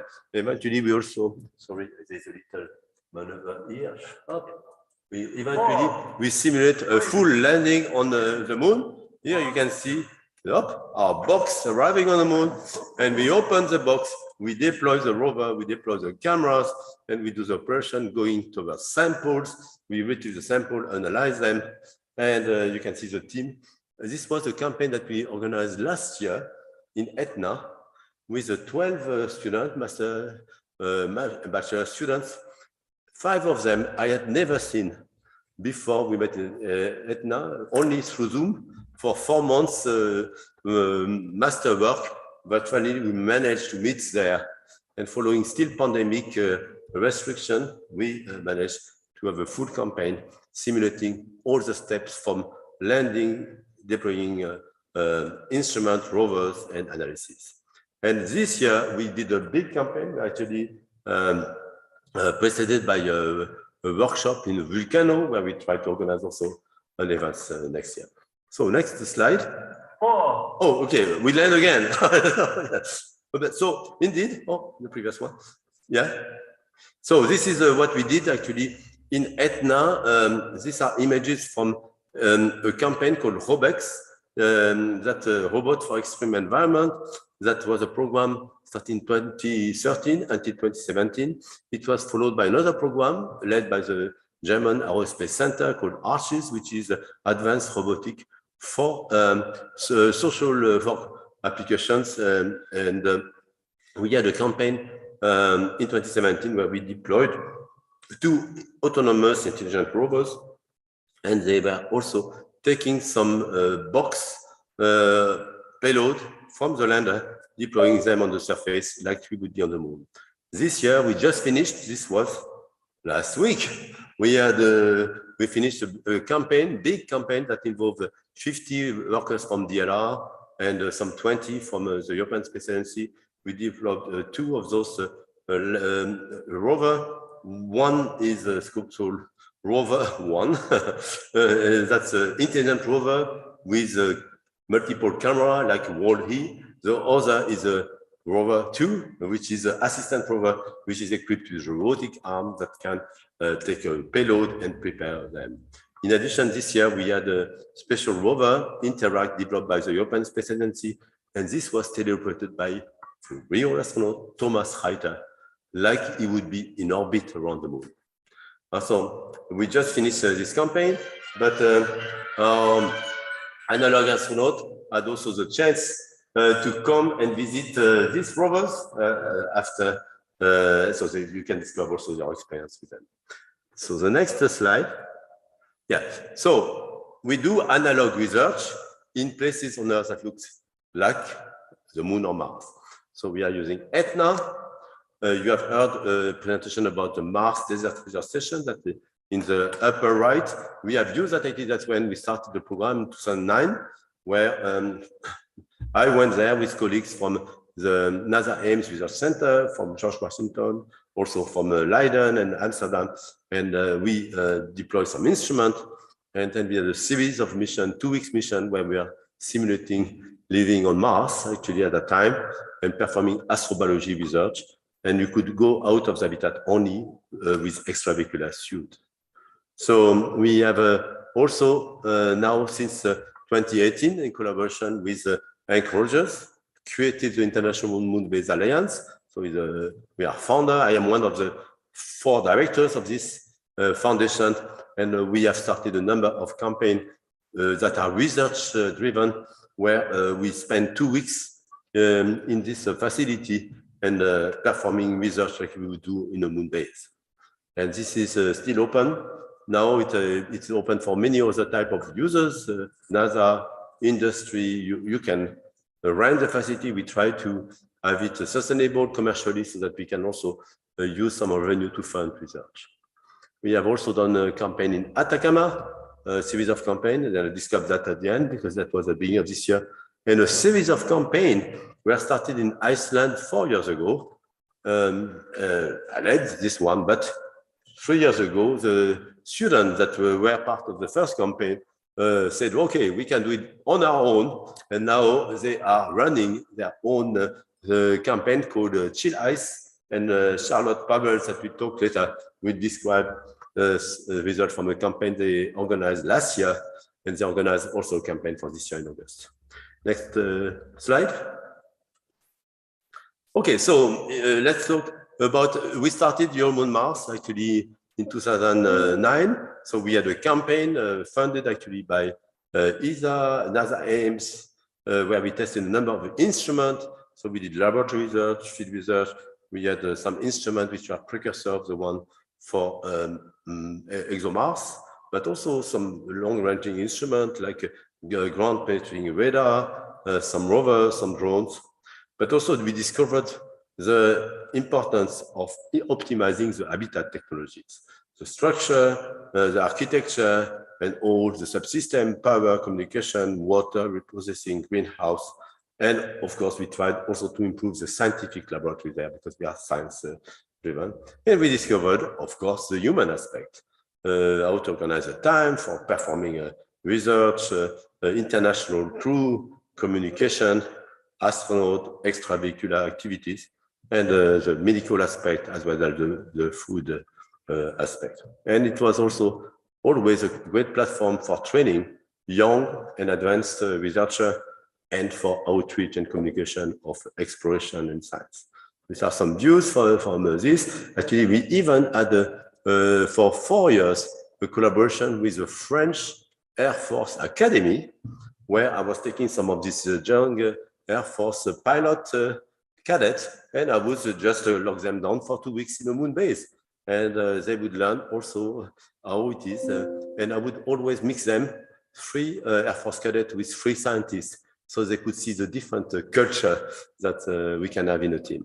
So next slide shows you now a new development. We wanted always to have a base in Europe to do some of this experiment, but we had this great opportunity with ICES that was developed by Hank Rogers that you have heard to have a series of campaigns. So we had 6 campaigns for 2 weeks that we organized in this facility, mostly research focused. It's sustainable, it's solar powered, it's autonomous, it could be deployed by a lander, for instance, and the landscape around is native volcanism like the one we would have on the moon before being bombarded for billions of years. So we try to work on this. Next slide shows you some example of geology master student doing the master research, picking samples. One studies was to study the water alteration of the samples like we do on Mars, and also one was picking samples from lava tubes that were biomineralized. And they got their master. So with a proper documentation, so good protocol for taking sample. Next slide. So we have also used a facility which we'll hear later from Luc and Jack and also from Agatha, the so-called Analog Astronaut Training Center that is based in Poland. So it's, I would say, midway between Krakow and the Ukrainian border. And that's where those gentlemen went there. So we had done 11 campaigns so far of 1 week. And they spent 1 week in a moon base without window and actually without watch. So they don't have they cannot measure their time, and we can change the length of day. We can change also the color pattern, and they perform a number of biology, physiology, technology experiment, and they do a lot of physical exercise as well. So these are some examples, in particular with some team from Padova Medical University, which have been also very strong supporter of the program, even with some support from the Rotary Club. So if you have some Rotary Club worldwide listening to us, don't hesitate to sponsor some of our students to join some of this campaign. Next slide. Okay, so we had also in February this year, in collaboration with the University of Atacama in Copiapó, a campaign where we brought 10 young investigators from Europe, and we had 12 from Copiapó, and we explored the high altitude Atacama, so 5,000 meters, and even 3 of the crew managed to go to 6,300 meters. Here you have some glacier, which is in receding, so the bigger, with some studies which is measuring climate change effect, hydrology, or mostly a terrestrial topic, but also a good analogy with the ancient glaciers on Mars. And next, but also next slide, a place where you have a very good analog for next slide, for what could have been Mars. So you can see some deposit where we have performed some astrobiology studies. So we have Anouk, who is doing a master research with me on this astrobiology topic, and she was also now the science liaison for our campaign in Etna. So next slide shows you, here's your turn. Presentation from your Mars students and collaborators, Luc Byrne and Jacques Renagan. So we can shift to their talk. Yes, the other presentation. So maybe you want to introduce yourself in the meantime. Yeah. Hi everybody. My name is. For the rest, I'm just. Okay. Yeah, my name is Luc Byrne. I'm a third-year student in physics in TU Dublin, and as part of that, I'm on an internship with Bernard Foyne, and he's given us the opportunities to, as you said, go on be involved in a lot of projects like MPOL 10 and 11, where we're MCC and crew for MPOL 11. And yeah, we'll talk about that more with Agatha, I'm sure, when she arrives. Yeah, as well as this, we're in the ETA campaign as well, and the Volcano school. Sorry. Sorry. This is one. Hi, I'm Jack Rennan, also third year physics student at TU Dublin, and they kind of already said everything, so we're just wait for a presentation to come up. Okay.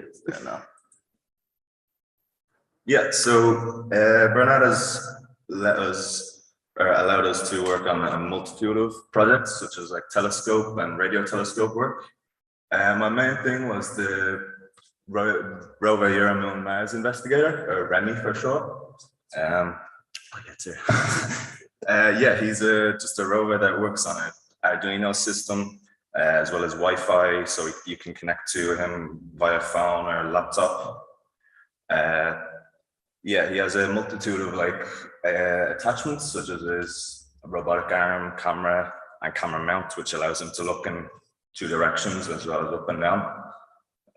Just next slide. Yeah, I was working with a spectrometer, and it's the Ocean Optics USB 4000. It's a UV vis near infrared spectrometer, and is used to analyze samples. It's a miniature spectrometer, which makes it very useful for the remote analyst sampling that we were doing. Just move to the next slide, please. Yeah, so the remote sample analysis was we had a lander at Sikka Base Camp, and I had the spectrometer set up there using a laptop as a remote connection, and then Luke was using the rover to remotely grab a sample and bring it back and analyzing it all with the spectrometer. And that's a picture of the lander and a picture of an analysis of a sample we gathered. Good, but not finished, of course. So, okay, I mentioned that Okay, after you did some of this technical work in the Netherlands, we also visited ESTEC shortly. We exposed you to this. So then you went to the moon base, and for 1 week you are isolated in this ample campaign. 1 week without windows, with a crew doing experiments. So can you describe your experience, and would you recommend that to others to join? I was assigned the role of the medical officer. So I was in charge of taking care of like the whole staff. We had to fill out like monitor our circadian rhythms through like the body temperature and what was it? Body weight every like 2 hours. So that was the track that was going throughout the day. And then we measured a multitude of other parameters like bone density with the bioimpedance machine. As well as that, we all had our own like experiments. So I was working on the rover again with a lunar regolith simulant to see how good its tracks would like handle such an environment or such a surface.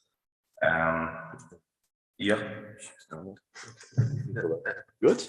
So I was the space engineer. That was my role in Ampoule 11, which was just any mechanical problems that occurred during the mission, since we went sitting on the moon had to be solved inside the habitat. So if anything went wrong, as in there was 6 of us inside, so the CO2 levels reached not quite dangerous, but they were getting high. So we needed to create another vent system in one of the rooms. And then my specific project was working with spectrometry and analyzing if plants grown in different environments had different makeup that you could detect with a spectrometer. But I highly recommend going on it though. It was very shocking to the system, like working weird hours, like you didn't even realize it. The time zones switching the whole time. So I think by the end of it, we were in like Auckland time, which was 11 hours ahead of where we were actually in. And like we adapted quite fast. We were waking up on time. But once like the doors opened at the end, we were like about getting ready for dinner and like about 8 o'clock at night for us. But it was only like 1 or 2 in the day. It was quite shocking. Good. And so you were with other analog astronauts. So what did they do, the others? There was 6 of us in total. So it was me and Luke. We had Felipe, Sarah, Annette, and Kieran, and they all had their individual roles. Felipe was the commander, Kieran the vice commander, Sarah was the communications officer, and Annette was the public outreach officer. And they also all had their own specific experiments throughout the mission. Good. So any untold stories? What happened there? Or any bright side? It was actually my 21st birthday, like during it. One of the last few days was it. So they made me like a mug cake. So it wasn't like a very good cake because we were on a gluten-free diet and gluten-free and vegetarian as well. So I woke up during the night and I didn't know where I was. So I just walked to the toilet and they were all just gathered around the table at this point, obviously making the cake, but I didn't even notice at all. I just walked right past them. Excellent. So you had this experience as a crew astronaut, but before you started experience as a mission control center. So what did you learn that, and how complementary was it from the astronaut experience? We were MCC for Ampoule 10, which happened a week prior to Ampoule 11. So it was me, Luke, and Felipe were MCC. So we were the only direct contact that group had when they were inside the habitat. So they ran into any issues with any problems, they would contact us and we would try to like troubleshoot it or like work through it with them. And it was very beneficial to us since we were also near where they were in Poland. So we were in a cabin, like just the 3 of us, which during that week we got very close together since we never met Felipe or any of the other members of Ampoule 11 before the mission. So we got very close together, which made our mission work a lot smoother since we all became like very close and we had no problems throughout the mission with lacks of communication and whatnot. Okay. Yeah, I definitely recommend doing the MCC as well as the crew. We also helped with the emergency simulation, which was like very fun because it was basically just messing with them for about an hour or so. Good. So, okay, so that's for the ample experience. So we want to advertise that we are looking for astronauts or mission control or distant operators for our ample 12 and 13 that will take place in October from the 1st to the 7th of October or from the 11th to 17th of October. If you are interested, I found also 2 days ago, we tried to convince some participants to join in. And and we do it at a low cost because mostly it's a platform for training young professionals for research. So that's step one. But okay, you felt well 1 week without going outside. You would do it for 1 year? Go for half a year. But then you had a complementary experience where you were really a lot outdoor. And that's a Vulcano summer school, a summer school that was organized, mostly led by the Jacobs University. Out there, Vikram was the organizer, and Human Mars participated with the instrument, with our collaborators here. And a lot of things outdoors. So can you describe what this Vulcano workshop is? Because we are planning to invite all our audience to join the next Vulcano school next year. So the Vulcano Summer School is what it sounds like. It's a summer school where a lot of students go to learn about instrumentation use. So we were able to work with a good few groups. We worked with a geophysics PhD student group, and they were working on what's called spectral induced polarization, which allowed them to see in a way underneath the ground, like what the soil was composed of, what minerals were composed in it, without actually having to dig up the soil. So within like a non-intrusive way. We also worked on drone technology, which was they'd fly a drone over a certain patch of the volcano, to take photos and map it out on a 3D environment system. And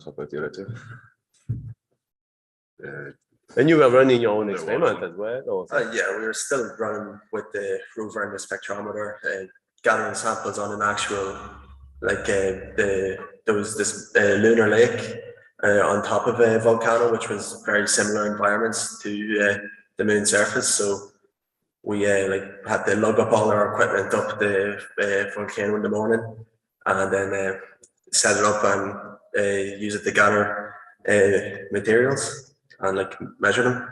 And the only real problem was the smell of the volcano. A bit of sulfur. Just a bit of sulfur. Yeah, naturally doesn't smell that great. But... Okay. No, we were wearing masks, and actually we had special scientific access for the site, not for the public because of this liability. Okay, so it was only science and technology, nothing else. Vulcano, can you describe Vulcano?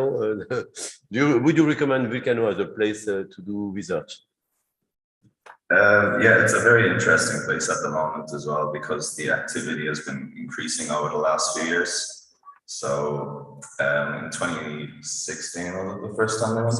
2017, the first time they went, the activity was very low. The pH in the water was around normal, like 6, but it's reduced now to about 5, yeah. Yeah, there's a lot more fumarole activity, which is just a lot more smoke and a lot more sulfur in the air. Yeah, so that naturally makes it a very interesting environment, especially for geologists. I don't know if any of you are geologists, but yeah, you had some astrobiologists also in the team. They were measuring samples. Yeah, they were going around in the boat measuring the pH of the water. Yeah, good. Okay, any question for our astronaut, both for intravehicular activities and extravehicular activities? No. Okay, so that's Luc and Jack. Thanks for listening. Okay, thank you very much. Bravo to you.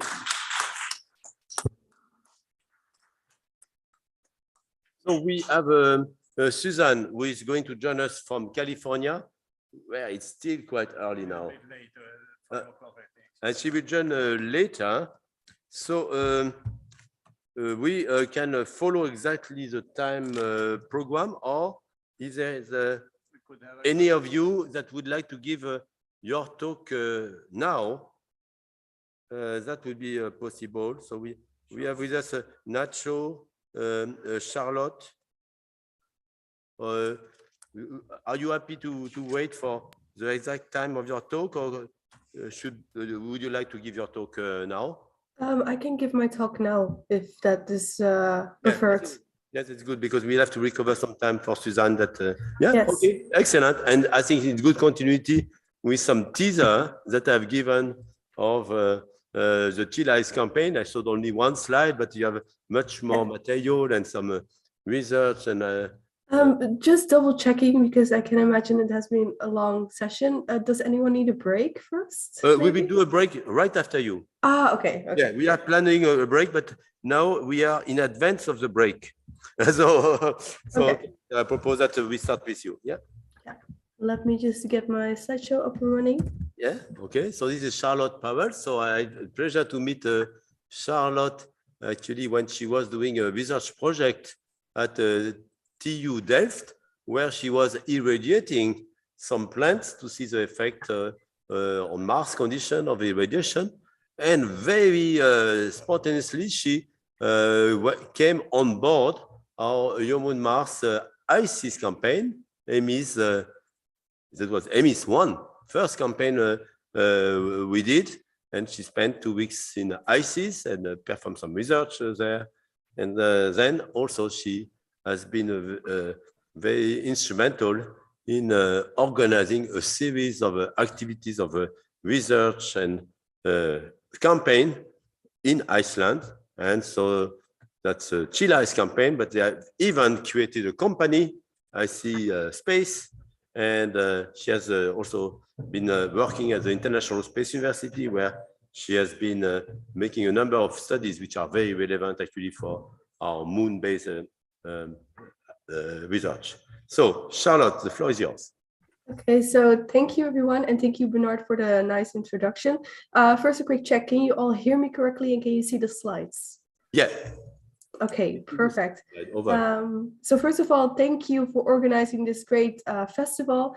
I'm very sad that I cannot be in Berlin. Unfortunately, I'm also human and I got stuck with COVID. So not to get you all sick, I stayed at home. So Bernard already gave a brief overview, but just to give you a little bit of introduction, indeed, I did the High Seas mission. I don't think Henk is any longer with us, but it was a great expedition and the start of my analog career, actually. I've been a test engineer for Airbus, but I've actually have a background in physics, and I mainly work for the Galileo satellite systems nowadays.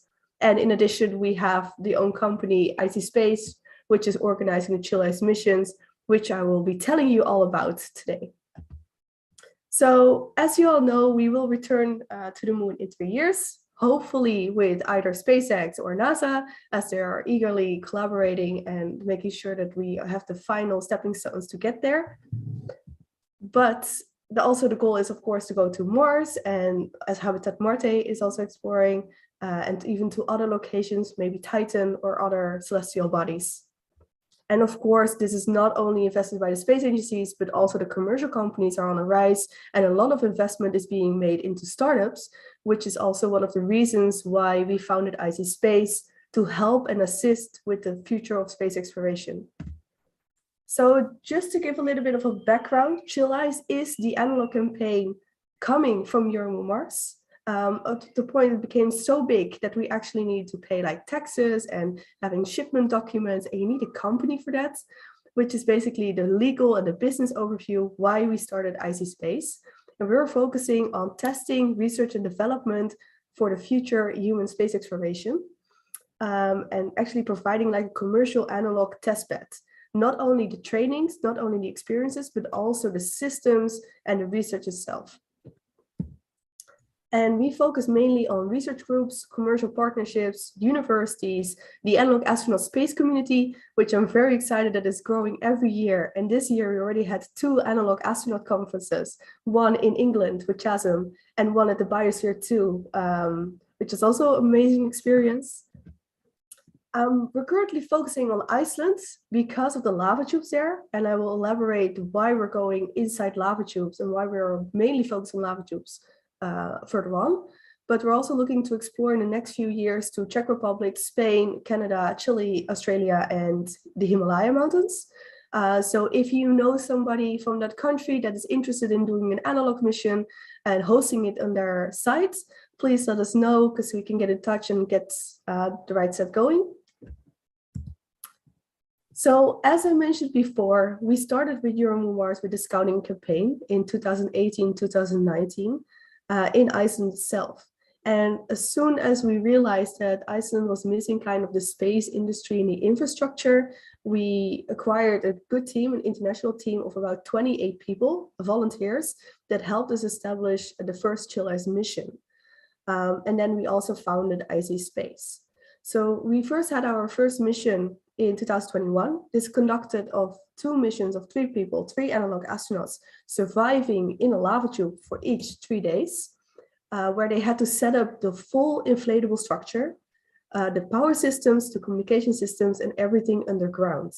As Henk mentioned during his high seas talk, this is quite difficult because you lose your communication and you have a lot of power failure.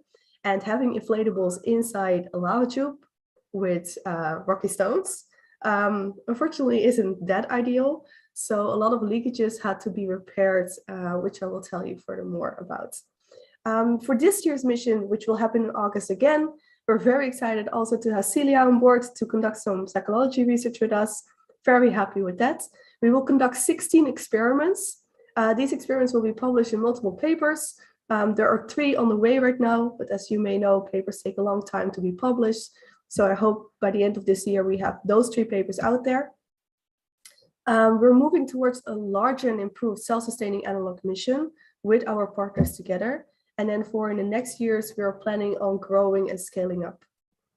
Not to host multiple missions, but to improve more the systems and the research and building a foundation layer for the analog astronaut missions. So we're basically the provider of supporting analog missions worldwide. Of course, I'm not doing this all by myself. As I mentioned, we have about 28 people working on this. A few of them are listed here, all from different backgrounds and different cultures. So it's very excited to work with them. The main amount of people are actually coming from Europe, but we also have some people from Thailand, Australia, Canada, and even from Brazil. So we're very happy with that. So now the main reason why lava tubes, as we're all focusing on the South Pole, we're all focusing on getting first to the moon itself. But if you want to conduct the actual research on why we are here and what and how the moon is formed and how Earth is formed, you need to go inside lava tubes. And also, if you want to have a better infrastructure and protection against the radiation of space and have protection against the meteorites that are hitting the moon, lava tubes are the ideal confinement actually, and already providing the overall structure for people to live in. Of course, there are many challenges, like how do you get inside a lava tube? How do you operate all systems? If you have a power failure or communication failure, how do you communicate back to Earth? Like setting up the infrastructure can be a bit more difficult, but once there, you actually have already a protective barrier to sustain us on the moon. So why Iceland then? We first did the mission in high seas, actually, that's where it all started. That is what piqued our interest for lava tubes. And it was beautiful to see high seas and to live inside that habitat for 2 weeks. However, we needed to further explore the interest in how to set up a habitat, an inflatable habitat structure inside a lava tube. And Hawaii, unfortunately, from Europe's perspective, is a bit too far. So we were looking for other places so it would be easily more maneuverable regarding the logistics and regarding shipments. and also to look at the geological formations to see what has the similar properties as the moon. And that's how we figured out to go to Iceland. We have 3 geologists working with us. One of them is the co-founder of IC Space, Mark Heemskerk, and the founder of Chill Ice. Unfortunately, he could not be here today with us, but he analyzed together with the other geologists which ideal location in Iceland would be the most resemblance with the moon regarding the basaltic rock formations. And that is the Stefan's Heavier lava tube. So we have a 3D model that is made by our partner for Planet Logistics. They use this with LiDAR technology and made a 3D scan of the whole lava tube.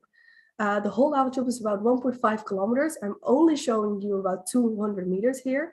And this is actually the location where we went last year. If you want to have the full video, I can send the link later on. If you connect with me on LinkedIn, I'm happy to share it with you, but you can also find it on YouTube. So feel free to have a look there and see the whole LiDAR scan. So yeah, not only are we studying how to live inside the lava tube, but also how the human robotic exploration inside the lava tube would be happening, and what kind of power supplies do you need, what kind of communication areas do you need, and how to enter a lava tube. Of course, we do not have the gravity, the 1/6 gravity on the moon. Unfortunately, we're working with Earth gravity. If we can solve that, it would be even better, but unless somebody has figured out an anti-gravity device, we still have to do it this way. This is an image of the MCC team who was there on site last year. As I mentioned, a bunch of crazy, high passionate space people, all from interdisciplinary, intercultural parts of the world. So for this year's mission, I wanted to show you some data results. This year, actually, we had people applying to be NCC or conduct research or be an analog astronaut with our mission. 51% was female. This is the first time that this occurred, at least from our perspective, that the females were higher in applicants than the males, which was very exciting, and also from different backgrounds. And it was also interesting for us to see like how many people we actually reached from different nationalities already. Unfortunately, we didn't get a lot of applicants or any from Africa and from Asia. So and from Indonesia, for example, or New Zealand. So we still want to improve that. And unfortunately, we only had, I think, 1 or 2 candidates from Canada. So in the end, hopefully in a few years, this will be fully covered. So now the main talk, the Eco-Inflatable Deployable Space Habitat. This was designed with our partner KPU, the Whittle School of Design University in Canada, and it's an inflatable deployable habitat. Last year, it still had to be manually pumped, but for this year, we already have an automated pump system. And for next year, we want to have it fully pressurized so that we fully can scale up to a pressurized habitat that could be evenly, in the future, deployed to the moon and actually be tested on the moon. Furthermore, we're designing together with Australian Space Agency and WARP the next generation of analog spacesuits. So this is still a prototype that they used for last year. For this year, we will be using the warp suits, which I will show you a video of later on. And the year after, we hope to finally have our commercial analog spacesuits that anyone in the world who wants to do an analog mission can rent or take our spacesuit and use it for their analog mission. So it's open, accessible for everyone out there and not just for Chill Ice. So this is a video at the Biosphere 2 where I was testing out the warp suits. As you can see, like it is fully sealed, but it's not pressurized and it's not airtight. And the main reason why we're testing the warp suit is because the helmet is bigger and allows us for it to implement augmented reality inside the helmet, which I will tell you more in the next slides. And the most important factor of using this warp suit and this helmet is that there is no fogging. Most helmets in the analog spacesuit industry have a lot of fogging issues. HiSeas, every one that I know so far, Astroland has fogging issues. But the warp suit designed by Paul Buchan has solved this. And I've tested this out myself and I was so surprised because from all the suits that I've tested out, this was the first one in 40 degrees weather, 40 degrees Celsius, there was still no fogging. And this is also with the HoloLens 2 to test out the augmented reality environment. So as I've been mentioning, I'm doing a research with the International Space University, Texas A&M in Houston, and the NASA Suit Scout team of using augmented reality, the HoloLens 2, into the next generation of spacesuits, so that lunar aviation would have an augmented reality support system, which you can use, for example, to explore the moon, but also lava tubes and more. And this would help astronauts to actually have critical mission support during their EVA. We have some videos to show you, which you can also find on YouTube again, of how this looks like. We also have a whiteboard function. This allows the analog astronauts to communicate from inside the lava tube or wherever they are with MCC, and MCC can see their vision and their perspective where they're at and can give indications of where to go to and what would be points of interest. So if you want to collect samples, geology samples, but you're not sure which one you need to collect, you could call in with MCC from underground and actually be able to select with MCC, okay, I need this sample, this is of interest. Or if you need to do repairs on the habitat, you can guide together with the MCC which repairs you need to conduct. In addition, you can set waypoints. So this allows you to navigate through the lava tube or through any terrain. And there are like additional features. Furthermore, we developed a system that's called PVAS, the photovoltaic energy system and communication inside lava tubes. Last year, we tested it out to like 50 meters. So until 50 meters underground, people would have access to power and communication. So we could do a video call actually with the International Space University when they were conducting the summer space program in Strasbourg and Grenada, which was very exciting. We had some loss of communication sometimes, so it was not 100% accurate yet, but this year we're improving it to 200 meters. So it will be an interesting video call. And furthermore, actually, one of the highlights is that one of our artists, I think she's actually in Berlin right now with you all, is Marie Kuiper, who collected the Icelandic hair that she used in the Moon Gallery in the art exhibition in her sample to send to the International Space Station. So we're very happy that we were able to provide her with this environment that she could collect this sample and maybe even send it to the moon later on. I have a video, but I think I'm short on time. So I think I will leave this for now. You can find it on our website, www.chill-ice.com, if you want to see the full video that was made with our partner GoPro.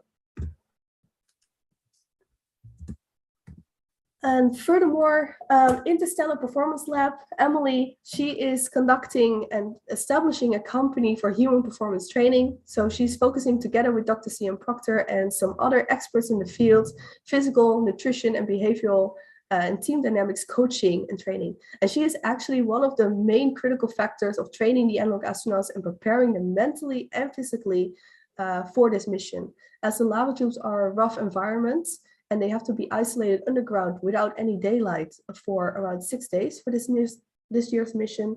It will be very important that they have the resilient mental stability and are able to communicate and connect with each other to make this mission a success. So with her help, we're very appreciating what she's doing to our team. Furthermore, we're working with multiple partners in universities. So very happy and excited with that, and also to extend their partnerships. If you would want to become a partner of the mission or of IC Space, or want to conduct a research or experiment with us, or rent out our systems, please get in touch with us and we can see if we can help you out or set up something. And thank you so much for your time. This is a QR code which links to the website or any additional information that may be of interest to you. Okay, excellent. Well done. Huh? Well done. Okay. We have a room for some questions. And for this summer, so are you still open for some contribution or remote science? How are you doing with that? At the moment, we have 16 experiments that we're conducting, so it is a bit crowded. We still have a lot of the experiments are focusing on EVAs. So if there's like any experiment that is with rovers, for example, or drones or additional like samples that need to be collected, they can get in touch with us and we can see if we can collect it during the EVAs. If there are like intravehicular experiments, so inside the habitat, we need to see what is feasible, because most of the time the animal astronauts will actually be conducting EVAs. And in the habitat, they will mainly be resting and filling up all the questionnaires. Could you stop sharing, please? Oh, yes, sorry. Yeah. Okay, yeah. Thank you. So, yeah, because we want to see your face now after all this beautiful slide. Yeah, and so another point that you have been also very proactive in, getting to the industry, getting to partners. So, so what type of budget did you manage to get from the sponsors? And also you got some in-kind contributions. So how is the exchange of goods for the future program? We're still discussing with ESA to get proper funding from their side. So we hope to have ESA funding in the next few months. Hopefully, that's like on the side. Like in the frame of the business incubator? Yeah. Yeah, okay. Yes, indeed. Right now, most of the investment comes from either the animal astronauts, our partners, universities, the research experiments, and those kind of things. To actually set up this whole mission and do all the shipments is around 40 to 50,000 K. 50,000 euros. So it's a lot of money to be invested. Unfortunately, right now the volunteers are not paid, but I'm eagerly looking to improve this for next year's, as they are putting a tremendous amount of hours into this mission. And I want this to be a sustainable analog for the future, but also a sustainable company. Excellent. So actually, this is a way also to advertise this special program of the European Space Agency. It's the Business Incubation Center. So they have a program where they can give prize grants of the order of 50,000 euros for a startup, and they give access also to loan of money, but you have to repay it, but also technical, legal, commercial, networking support. And this is expanded. Was the very beginning as the one in Estek, but now it's all over in Europe. They are, for example, in Prague, I think you are working with the one in Prague, but in all countries that are covered. And excellent. Now, whatever, yeah, please. So right now, besides ESA, we're still looking for investment to improve our systems. So if there is a company that you think could be of interest to our products, to underground communication or underground power, or analog, the helmet itself, or augmented reality, we would be happy to collaborate or to further develop the science as the systems to that. Yeah, so amazing achievement. And I want also to advertise, and I just shared the news at the beginning of the week, because actually, beginning of the week, I was in Barcelona, because we just got a grant from the European Commission, in particular for training space entrepreneurs. And we are pleased to announce that we are going to give a grant of this to IC Moon, to IC Space, IC Space, in order to support you, because what you are doing is going beyond just the science, technology exploration. Also, you develop a full business model, and you have become de facto a space entrepreneur. So we are going to support you for your campaign this year. So well done, Charlotte. Thank you so much. Okay, so a good time to go for our coffee break. Thanks for lifting up the spirit. And then we see how we are. So we will have the presentation from Nacho and also from Suzanne that is coming after the coffee break. So in 15 minutes, we will be back. Yeah. Okay, all the best. See you.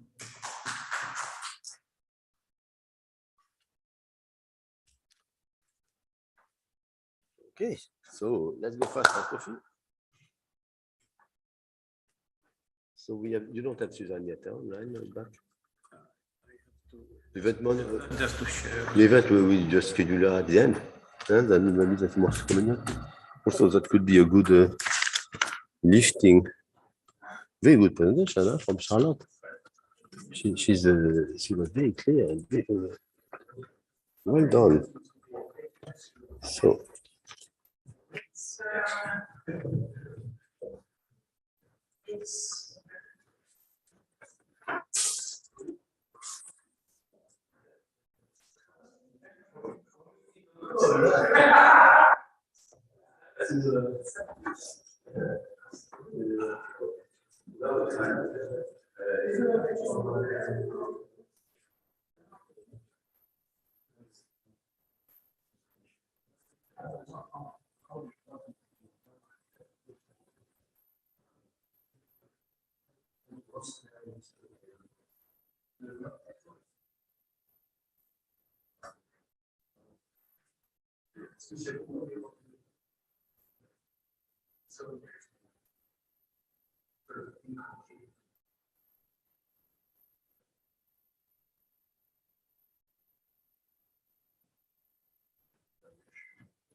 Okay, so we are all set. We have Ignace Nacho with us. I think we have a few minutes. Hello, everyone. 10, so 30. Can you hear me? Yes, Nacho, that's good. Perfect. Okay, we are all set then. Yes.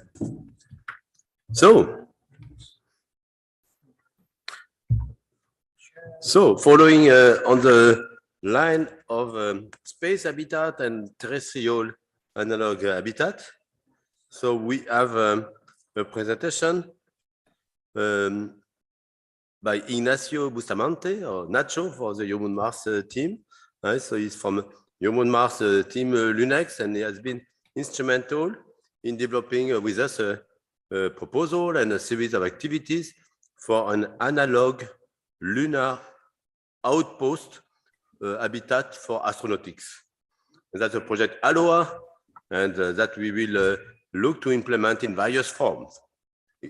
Ignacio, the floor is yours. Thank you. Thank you, Bernard, and thank you, everyone. Can you hear me okay? Yes, we can hear you well. Okay. And can you see the slides? Oh, you show your own slide, or? I saw my own slide, yeah. I'm sharing right now. Yeah, no, you should, yeah, we have them. Yes. You have them? Perfect. Thank you. Well, thank you again, Bernard. Thank you also, Adriano, and the organization from the Space Renaissance Festival for inviting me in this talk. It's going to be very difficult to level the quality with the previous talks. In particular, one with Charlotte was amazing, and so I will try to equal the quality, but it's going to be difficult. So yeah, my name is Ignacio Bustamante, and I'm an astrophysicist and a CEO and founder of Space Threshold, a consultant firm to give support to projects in the space sector.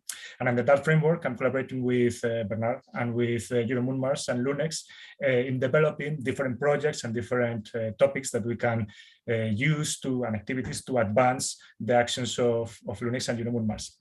And under that, we have developed during the last months the analog lunar outpost habitats and astronautic project, or Aloha.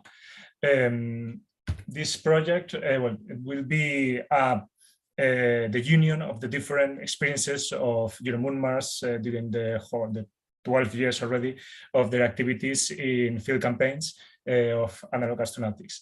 Here you have a brief outline of my presentation. 1/3 of what I'm going to talk has already been told by Bernard and other members of the Moon, Mars, so that will be maybe make the presentation shorter. I will just start with the background of the project, the main objectives, and then the description of the project in itself. So this information was already established by Bernard before. Moon, Mars started their activities 12 years ago in 2009 with different campaigns, analog campaigns in the field of analog astronautics and training of potential future astronauts, with collaboration with ILEWIC, ESA, NASA, and other partners. These campaigns have been carried out, as you have already seen, in different sites all over the world. For example, in the high seas habitat from the International Movement of Islands from Hank Rogers, also in Poland in the Analog Astronaut Training Center from ATC, also in Iceland and Etna. And the goal of this project, or this experience, has all pointed forward to this objective. Also, to respond what Bernard said before, that they wanted to carry out some of these campaigns, special campaigns, in a site in Europe. And this project has aims to answer that call, to have a hub of astronautic center, astronautic training center in Europe. And as such, we developed the Aloha project. The objective of Aloha is to create the prototype of a new generation of versatile, affordable, and size-enabling analog habitats. This habitat has to be modular, has to be mobile, and has to be upgradable. Our goal is to mimic or to have a precursor of the future lunar village. This project not only will consist in different habitats, but we also want to go a little bit beyond and develop and implement different infrastructure to be able to able the users of the habitats to carry out experiments inside the habitats and outside the habitats in different frameworks. The final goal is to create, as I said, the European hub for astronautics training in the heart of Europe. And not only to be used by Euromoon-Mars, also to be used by private institutions, by organizations, university, anyone that can and want to carry out these astronautics activities will be able to use Aloha. To carry out these objectives, the project is divided in 3 key phases. First of all, the procurement of not 1, but 2 analog habitats to be used, one as the base of operations, another one as a mobile module, be able to be deployed on demand in different sites of Europe and beyond, further in the project in the world. The second part will be the design of agnostic laboratories where the users can develop their own experiments independent on the habitat itself. They can bring their own instrumentation and carry out their experiments there. And these experiments will be divided in 2 concepts, inside the habitat and outside the habitat. And the third phase of the project will be the actual execution of a number of field campaigns divided in test campaigns to be able to test the project itself, and then actual campaigns, strategic campaigns to establish the feasibility of the project. The schedule of the project is 2023 to 2025, although this can be extended, you know, how all these projects, space projects can be extended over time, but this is our principal goal, to start next year and carry it out in the next 3 years. As I commented, to be able to, as I said, I commented, to be able to have our results ready for the Artemis program at the end of the decade. Well, as I said, one of the first pillar of the project will be the procurement of the habitats. The first one will be the base of operations. And as such, we have decided to base that base of operation on the high seas habitat that has been already presented by Hank. So this, you already know this information. But this habitat has been selected first of all, because of the narrow collaboration between Euromoon-Mars and International Movement Alliance, but also for the characteristics of the habitat itself, like the volume is enough to sustain the number of astronauts that we want to train. Also the asynchronicity of the communication system is very useful for our activities we want to do, mostly when we want to perform activities between this base of operations and our mobile module. So these concepts, they already were presented by the HISES habitat. So we want to duplicate at a certain degree that habitat and deploy it in the space campus here in the Netherlands, in the Dutch space cluster next to Stek. So here you have some diagrams from HISES. The videos from Hank has already shown you much more than this, but just to show you the interior of the habitat itself and how it will look, and how we want to present it here when we deploy it in Aloha.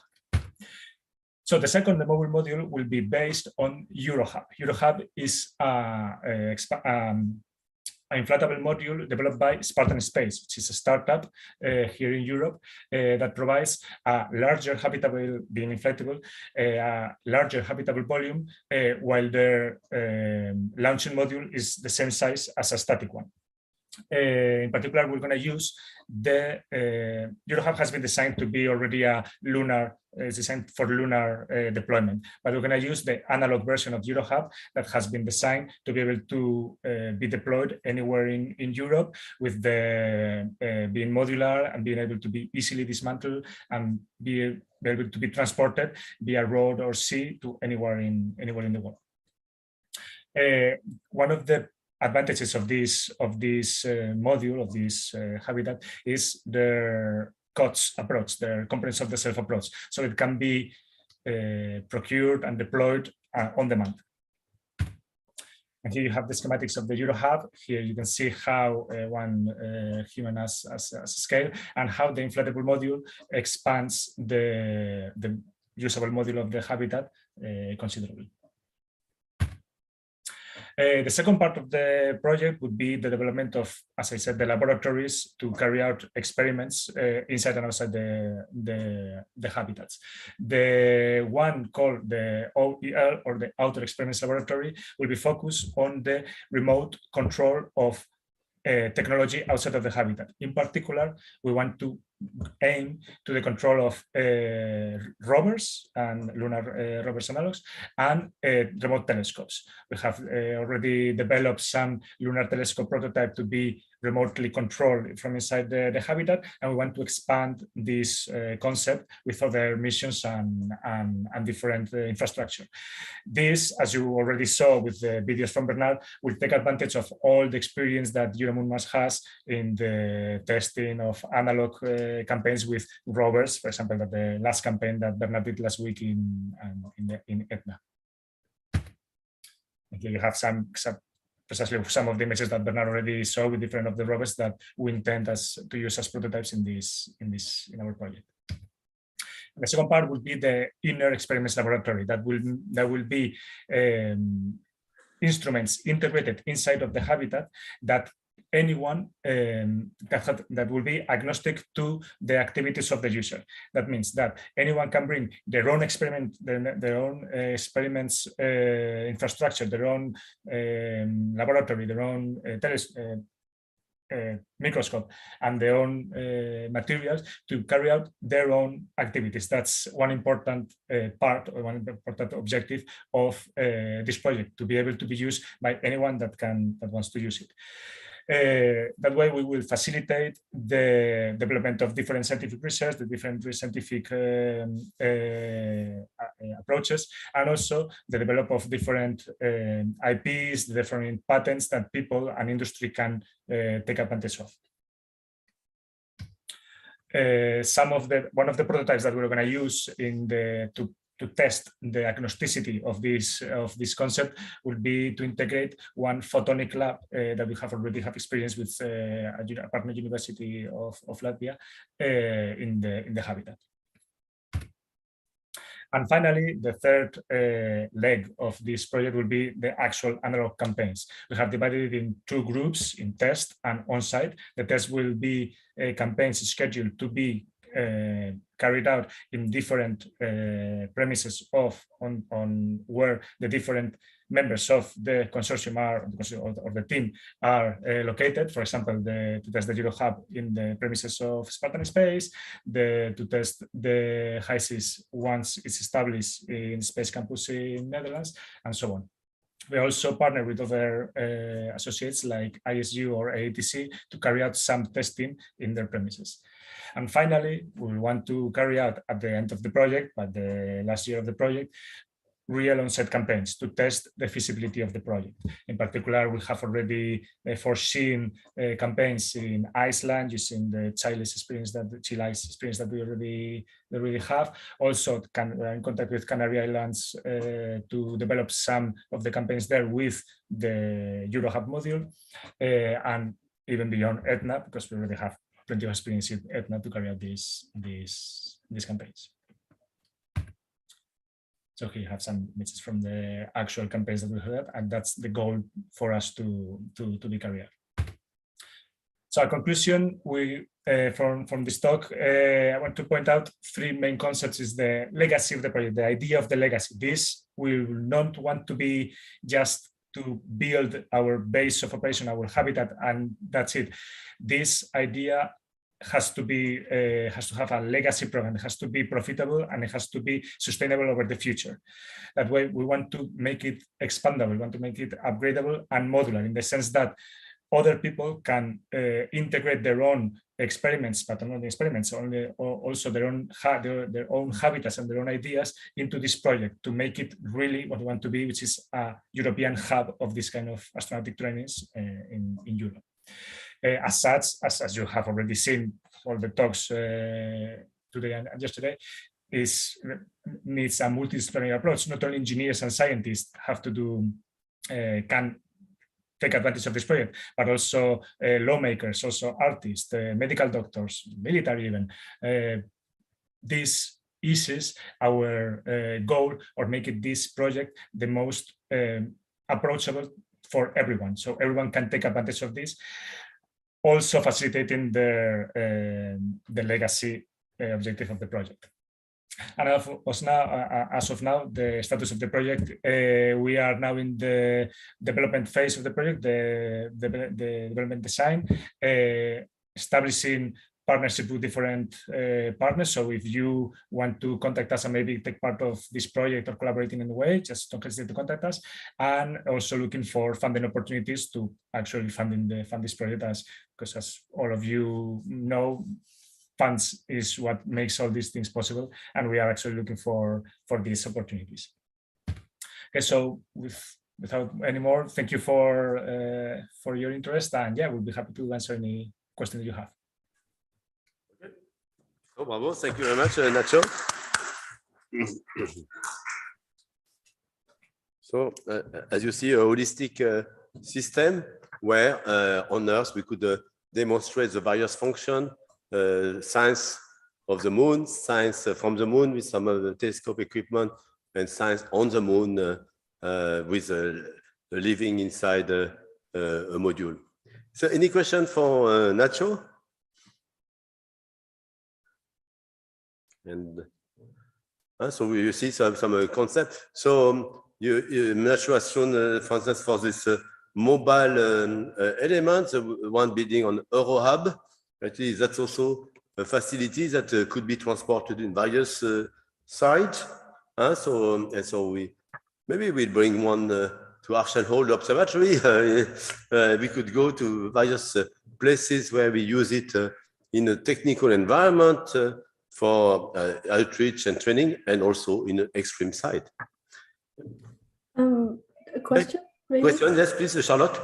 The mobile habitat, how easy is it transportable? Like, it cannot be carried, I can imagine, but how easy is it to maneuver it in difficult terrains?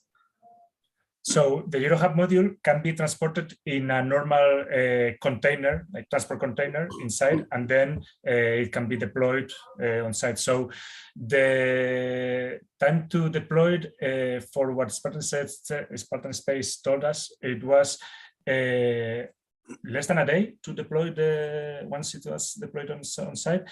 Yeah, less than a day. And as you can see on the diagrams here, the structure of the proper habitat allow it to be deployed in not real uneven terrain, but it's not only aimed for flat terrain. It can only be applied for in mountainous terrain. Now, in terms of a lunar analog, we would this lander that is there is the same size of so-called European Lunar Logistic Lander, so EL3, which is now being studied by the European Space Agency with a consortium of space industry to be able to bring 1.5 ton to the moon, and can deploy so various elements.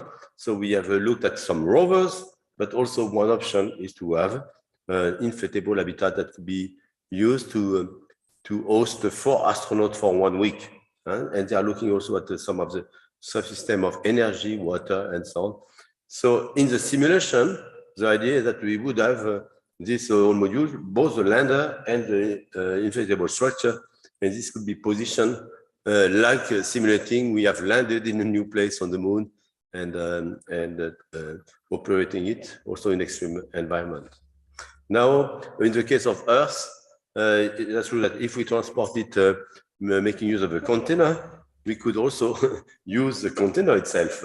for some activities, laboratory storage, and we have a parallel study that was conducted by Serena Croti of how to adapt the container size volume towards an habitat and laboratory. Yeah. Okay, so thank you very much, Ignacio, for this presentation. Bravi. I have to say that we have here some potential users. I see some of you dressed as a NASA astronaut. Maybe if you want to come on stage, let's introduce you. Let's get the astronaut here. Oh, both of you, the red astronaut and the blue astronaut. Let's have you. I'm going to present you to potential users of your habitat. And that, yes. Okay. Oh, actually, but the next talk, I think, Susan. It's Suzanne. Okay. But yeah, let's tease the public because they're coming with Rolf. So you see, there are some astronauts that are coming here, and eventually that could be users of some of the facilities. So can you introduce yourself? Okay. So hello everybody who's out there. My name is Cosma Heckel. I'm 15 years old, and this is. And my name is Ralf. I am the father and the director of the International Space Education Institute in Leipzig, Germany. Excellent. So a little teaser for the talk that you are going to give after our collaborator from the US. We go from them there now in California time. And then, okay, we will see you around again on stage. Okay. But all of you developing habitat, be prepared. You know, we have already the next generation of astronauts ready to use your habitat. Thank you. So thank you, Cosma. Thank you all. Okay, so okay, now we are as we go on the program, we have. Which is the presentation? No. Why did you give me this? Yeah. No. We have one talk before by Suzanne that was not given this morning. Yeah. So, okay, the next talk is given by our friend from the US, which now are at, okay, still early time. And so we have a talk from Mars. So that's the Moon Mars Academy for Research. And we have, in fact, two speakers with us.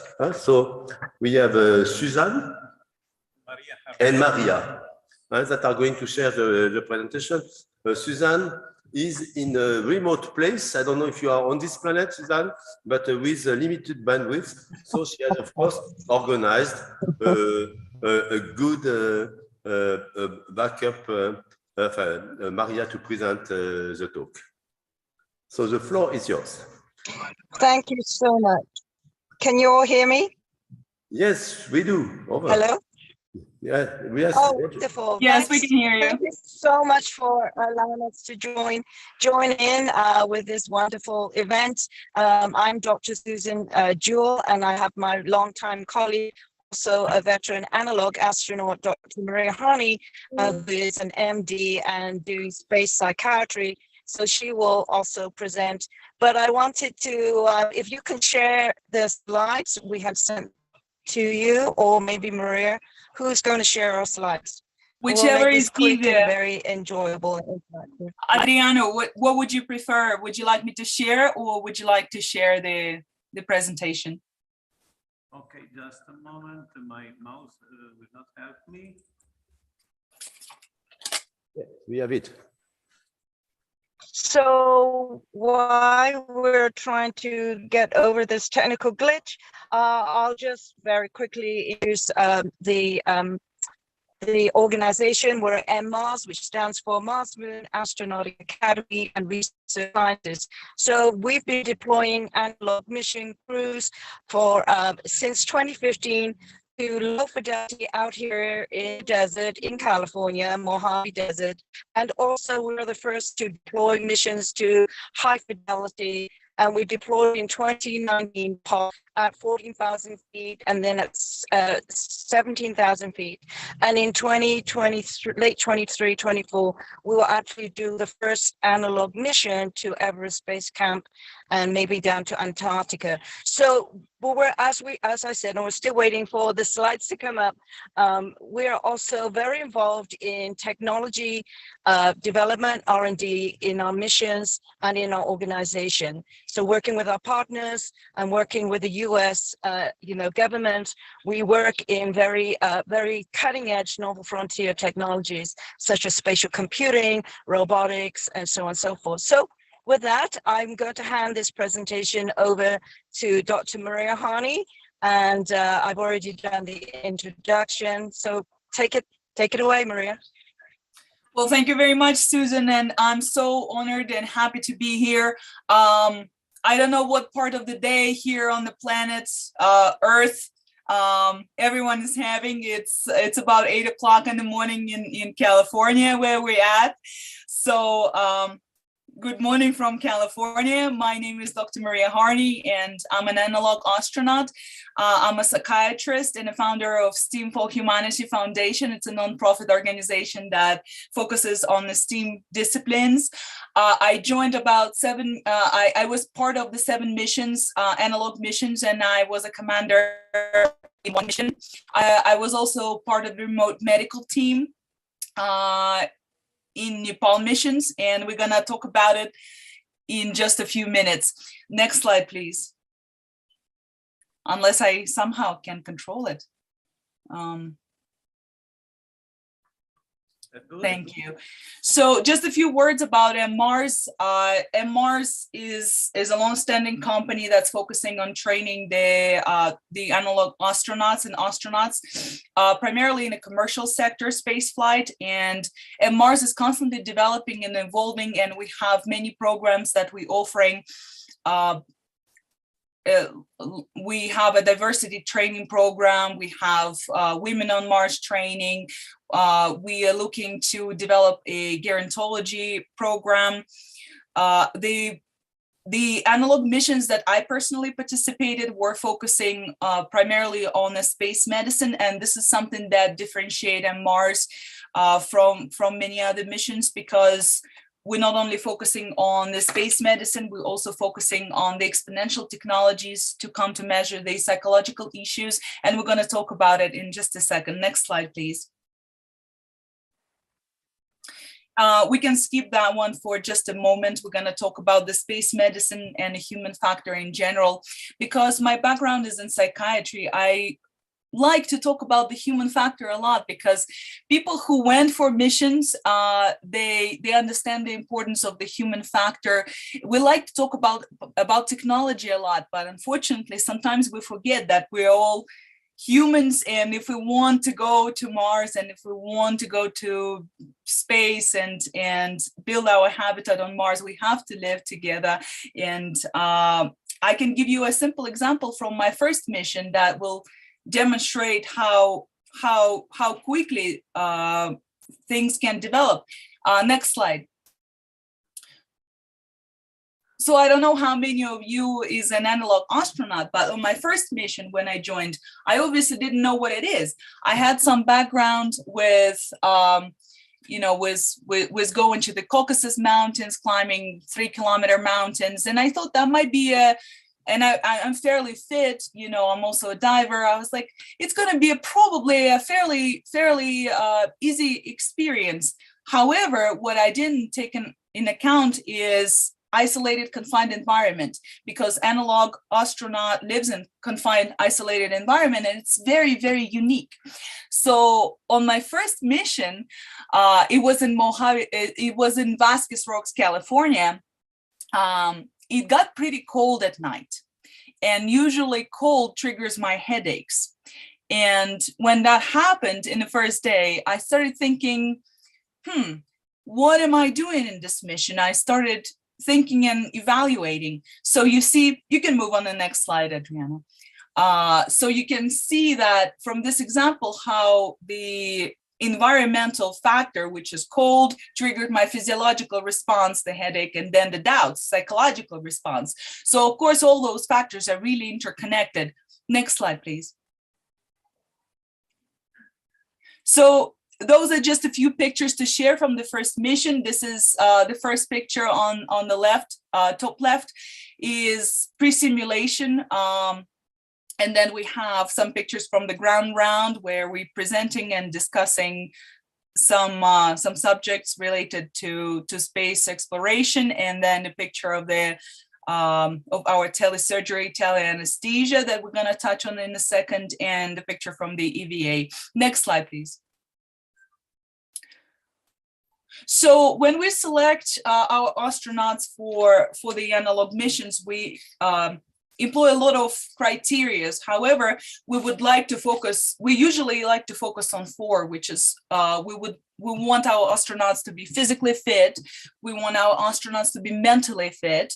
We also want to evaluate personality and stress resistance, and also we are seeking for people who are multidisciplinary. Next slide, please. I just wanted to mention that MMARS engages in many educational initiatives, and STEAM for Humanity worked with MMARS on many occasions for Space Kids India, for example, where we engaged in educational activities, presentations, and lecture development. And we have to think about that because we have to groom the new generation of the space explorers. Also, what differentiates MMARS is the virtual academy program that we engage with in pre-simulation, and it helps us a lot with astronauts to become familiar with protocols and procedures during the mission. Next slide, please. Some pictures. One of the recent ones we presented at the Star Trek in Las Vegas here, the top left picture, and there's a few pictures of us doing a body mapping activity that we're going to talk about with Space Kids India. Next slide, please. On Zoom, everything was virtual, of course. So we briefly touch base on some factors that we encounter as analog astronauts and as astronauts. I like this classification from Canis, where he differentiates 4 factors: physical and environment, habitability, interpersonal, and psychological. And what I want to focus today on is psychological and interpersonal, because human factor stays the most important risk factor in the space exploration. Next slide, please. And of course, this is Sol 1. So in terms of the psychological factors, the most important to the space operations neurobehavioral problems are, of course, depression, anxiety, and fatigue. There are many, many more that have been collected by space agencies around the world, but those are the main ones. And the stress happens due to high workload, lack of sleep, boredom, habitat, interpersonal problems, physiological changes. And of course, that can change the perceptual and cognitive performance, memory, attention, decision-making, and many other things. Why is it important? I would like to put it in the context of the medicine, because a lot of our missions, like I said, are focusing on the medicine and space medicine. And my background is in medicine. And I think it's extremely important, because just think about it. If someone's having, let's say, depression, anxiety, and interpersonal issue, and has to perform an emergency task, I think that would be extremely important to avoid those psychological issues and problems to help the astronaut perform the medical emergency tasks. So next slide, please. So for that, we're implementing the certain countermeasures. And what distinguishes Mars from some missions is that we use a lot of exponential technologies to mitigate the risks. And right now, the countermeasures that I used are primarily based on the astronaut being connected to home. So astronaut can talk to to home, to friends, to family, to control, to medics. However, obviously on a long journey, we won't have this luxury. That's why the exponential technologies can help us in mitigating and serve as a countermeasures for psychological issues that we discussed. And there are really many. We have developed, throughout the years, we have developed the Astro Wellness program that include all of those activities, and we won't have time to touch base on all of them, but I would like to focus today on VR/AR projects that we're implementing. There are 3D printing projects, Green Hub, Underwater, Alchemnaut. There are various physical activities that we implement, even music, sound, and meditation, also using VR/AR. Paintings. Let's take a look on some of the Astro Wellness program activities that we have. Next slide, please. So the first one is the body mapping art therapy project. This is, if you will, a project that allows you to create a picture of internal state of your body and mind. So how does it happen without technology first? So you see that on the top, the astronaut lays down and another astronaut just draws an avatar or a silhouette around this astronaut. And then the astronaut who was lying down paints it. So you see it on the bottom pictures. So what happens then, we collect those images and we look for the patterns. And if something out of the ordinary, then we can address it. You would ask how that can be helpful. I can give you an example that we were in a low duration, low fidelity mission. And one of the astronauts who was always using the bluish, purplish colors, one day colored his avatar completely red. And what we discovered later that evening that he actually was having a fever. So through this paintings, through this body mapping art therapy, we actually could discover a real physiological issue and address it. Next slide. And of course, we can do this activity using the 360-degree VR Google Tilt Brush. It's the same principle. Astronauts are painting their avatar, but using the VR brush, and then we collect the images and analyze them. Next slide, please.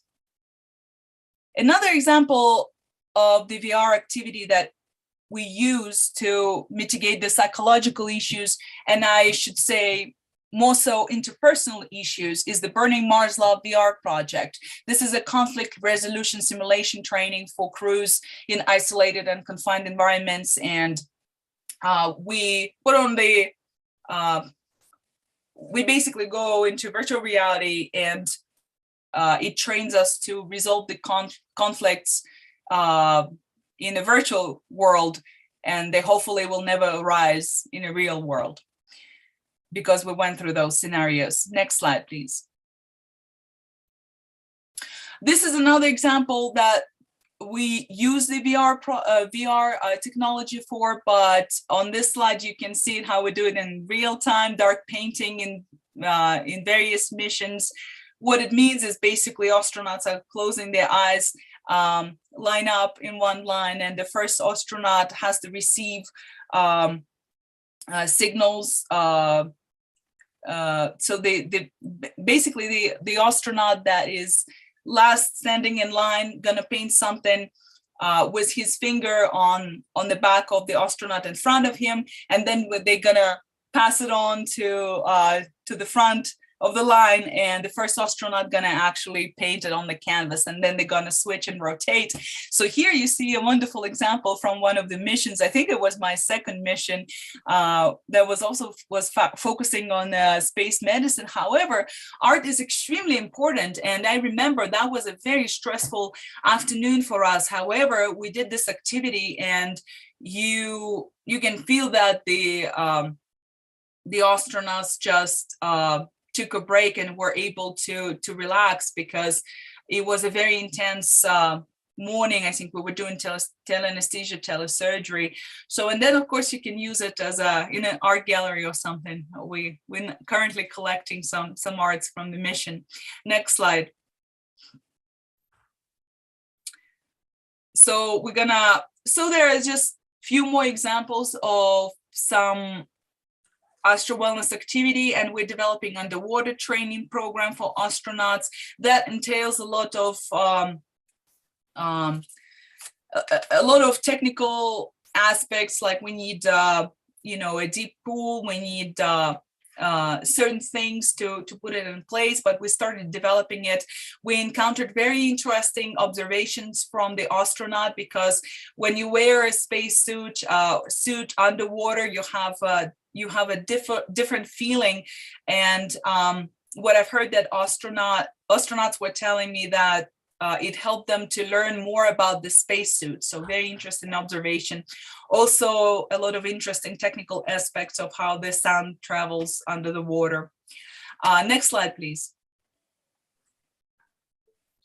Like in many missions, we also have a green hub, and of course we grew different things like tomatoes, cabbage, lettuce. But what was interesting, that through the simple questionnaire, we were able to discover that about 20% of the astronauts who had Green Hub in their missions experienced less psychological issues and felt more comfortable throughout the mission.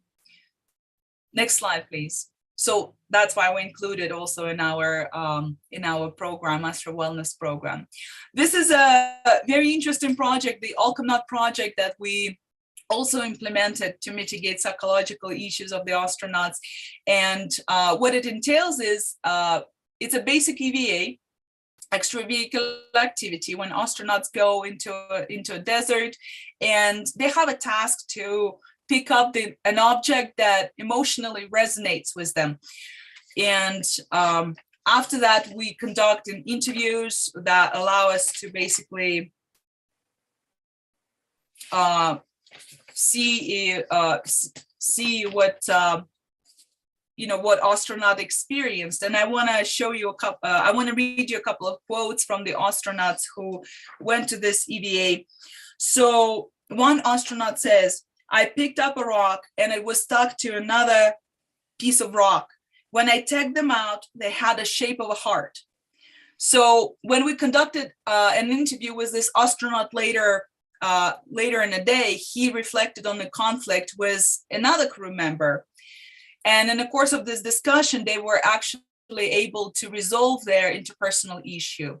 So again, a simple exercise, a simple EVA like this allows us to mitigate certain interpersonal conflicts and maybe psychological issues. Let's move to the next slide. And of course, we want to think about psychological issues in terms of the space medicine, because emergency will happen in space, especially on a 900-day journey to Mars and back. And if we're going to be building a habitat on Mars, that is inevitable. So we working on implementing protocols, and we practicing telesurgery, teleanesthesia. Here on this slide, you see the usage of the VaporJet 3D printed anesthesia device developed by Dr. Ishikita. It was also used on ISS, and we used it in our missions on multiple occasions. We usually do a search and rescue of the astronaut, and then we do teleanesthesia, and then we do telesurgery and many other things. And we're implementing also 3D printed technologies for our surgical tools and so on and so forth. Next slide, please. Intubation. There are really many things that we can discuss, but I always want to refer back to the human factor and its importance, because really on the long term, we don't know, yes, we don't know physiological effects of living in space for so long, but also the psychological factors are very hard to predict. The commercial sector is growing, so more people will go. It means more issues might arise, even though in missions to Antarctica and submarines, there were only 5% reported issues like schizophrenia, psychotic episodes. We're going to encounter more of that, I believe so, with the growth of the commercial sector of the space flight. Also, we need to think about the medical facilities, like we discussed, how many of the medical emergencies we can really effectively address as of right now. And that's why Mars is focusing on the space medicine so heavily. And of course, we need to explore more the subjects of gerontology, sexuality, and death. And we're trying to address that by developing various programs that can include, for example, certain groups of people who might be a little bit older than a traditional astronaut. So, and we need to think about our future and the next generations of the space explorers. Next slide. I think Dr. Jewel mentioned missions to Nepal, and they were extremely unique. I was a remote medical team, and it was quite an experience. So I just wanted to share with you several pictures from those missions. Here the crew is landing at the Nepal location. Next slide, please. So the first mission to Nepal happened in 2019, and low on Mustang, Nepal at 10,000 feet elevation. Some pictures from the crew and the base camp. Next slide, please. And second mission to follow in 2019 was the first ever analog astronaut mission that was deployed at 15,000 feet elevation. And you can see some pictures from there as well. Next slide, please. And this is in the middle of this picture. This is the base camp right there in the middle of the picture. This is where one of the missions in Nepal was. And of course, there are many more missions to come, like Dr. Jewel said, to Everest, and more explorations to do in the sector of the human factor in the space medicine. I think that would be all. I welcome your questions. Bernard? Hello? Okay. Excellent.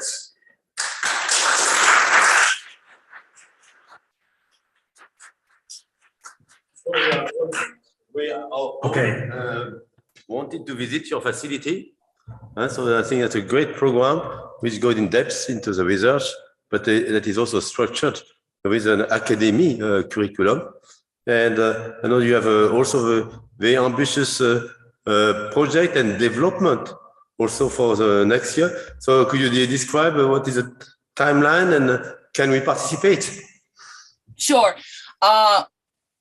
So the facility currently is under construction. So we decided to use this time during COVID to rebuild it. I'm not the owner of Mars, even though I participated in many missions. So it might be a good question to proper answer this question for Susan. Let me answer that, Dr. Murray.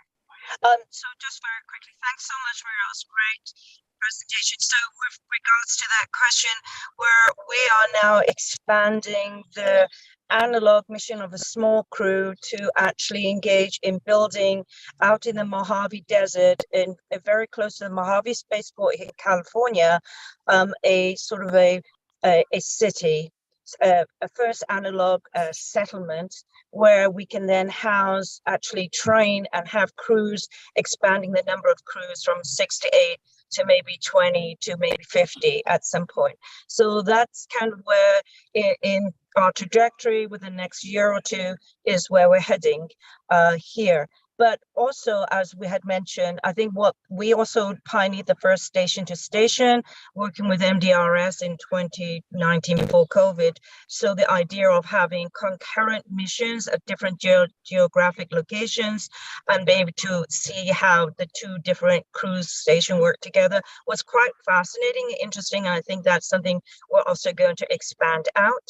And finally, also the idea of our virtual training, which we started our virtual training program, astronautic program, where we are able to engage more people on an international level. They can come in as virtual astronauts, and then the expansion of that to build into the metaverse, the astronaut training in the metaverse world. So these are things that obviously is on a trajectory timeline within the next year or so.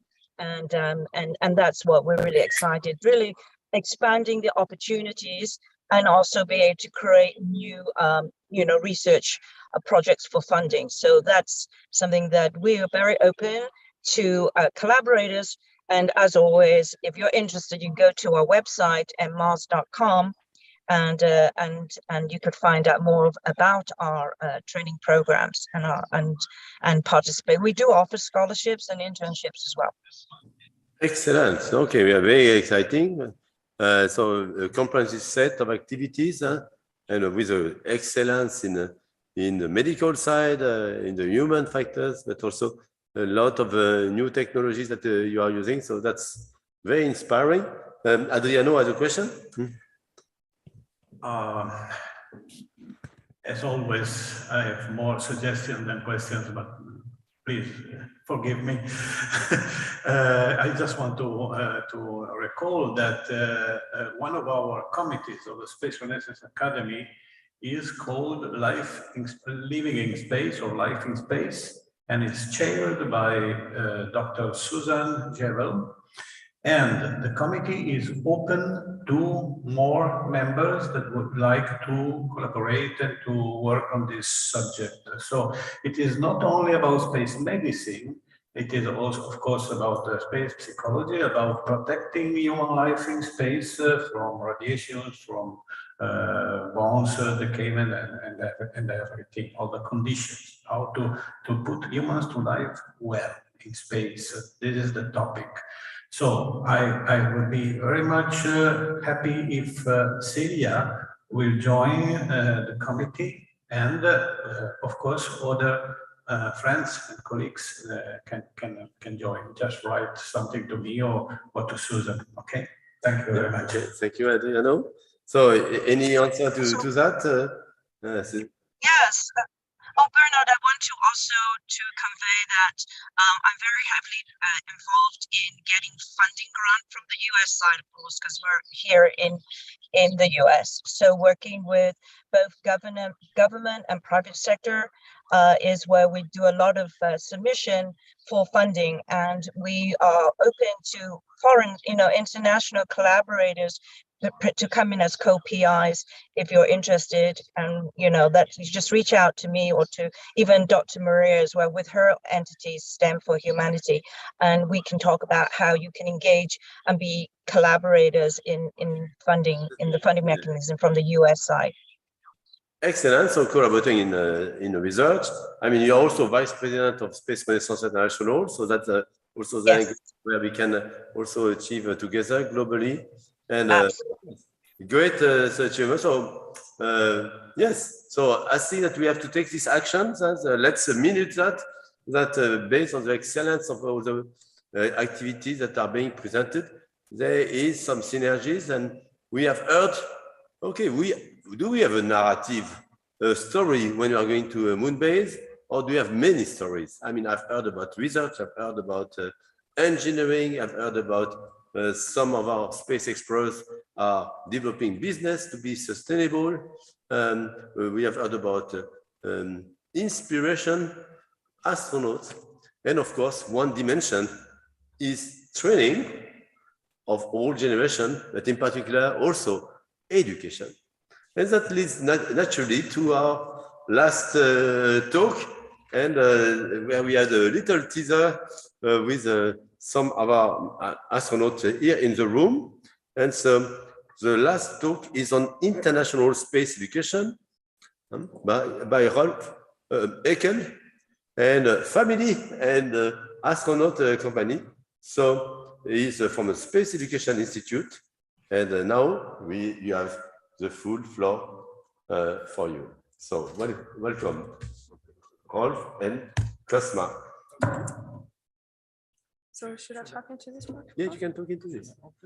Okay, so Ralph is going to make some adjustments, and meanwhile, I'm going to tell you something about me. So, as I said, my name is Cosma Heckel. I'm 15 years old, and we have a little company in Leipzig, in Eastern Germany, society. It's called ISE, so International Space Education Institute, and we are creating a moon rover for the international NASA rover challenge in Huntsville, Alabama, which we're taking part normally every year if Corona wasn't there, because in the last 2 years it was virtually. So we're building moon buggies, as I said. These are like vehicles with 4 wheels, and with which you can drive on a course with 11 obstacles and about 5 samples, like tasks you have to do. And we're building these buggies. So we have a campus. And on this, I grew up because my parents, Ralph and Yvonne Heckel, began this whole thing about 15 years ago. They met Jesko from Puttkammer. He was the director of the ISS. And this professor was showing my parents what you can do and how you can inspire a new generation for space and for being or going to be an astronaut. And so they started building buggies, making teams, flying to the USA and taking part at this challenge. And I was always between this. That's why I grew up with flying to USA and being also part of this challenge. But I was always too young to really drive on the rover. So now we're going to explain you what it's about, this challenge, and what we are doing there. Okay, so this was Cosma, 15 years old. She is a student in our international institution. And I want to tell you something about our institution. Start from the beginning, please, the first slide. And then I give the microphone back to Cosma. She will talk about the life inside of that institute, what we are doing in the world, worldwide. Please start from the first slide, F5, please. No? Okay, so my name is Ralph Heckel. I'm the director of the International Space Education Institute, what was founded in 2005 in Leipzig, Germany. First slide, please, colleague. First slide.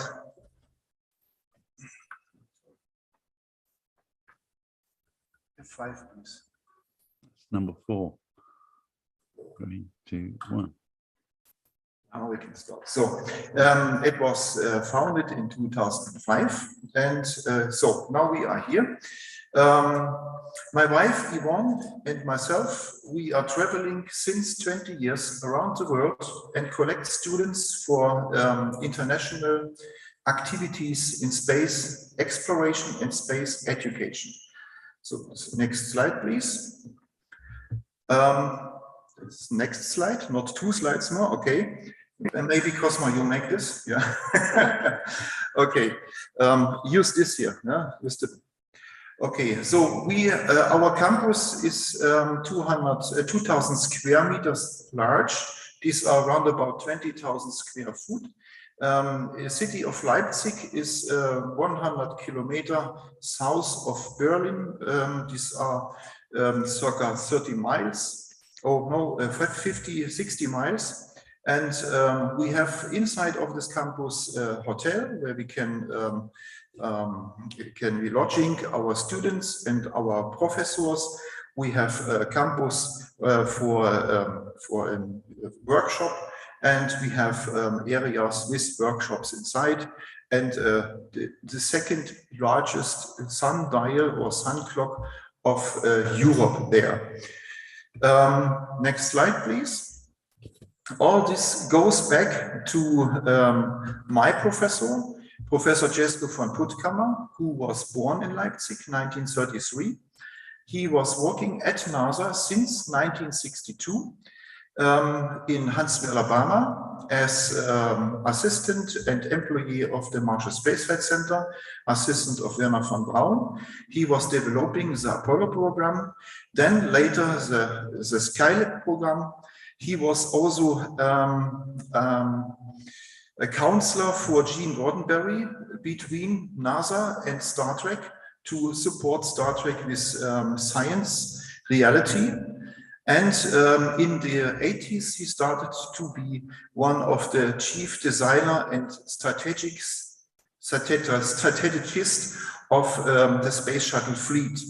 In the year 1998, he was starting his biggest project, the International Space Station, where he was his or her director until he passed away in December 2012. We were living together or working together since the last 20 years. He was working together with Werner von Braun, Gene Roddenberry, and a lot of people around the world. And now there is an asteroid in the orbit of the asteroid belt, what has his name. And you see this upright behind my picture in the on the presentation. There is a small point moving. We will have an opposition of this asteroid next year in September, when he will have his 90th birthday, and I hope we have some telescopes who can capture him. Next slide, please.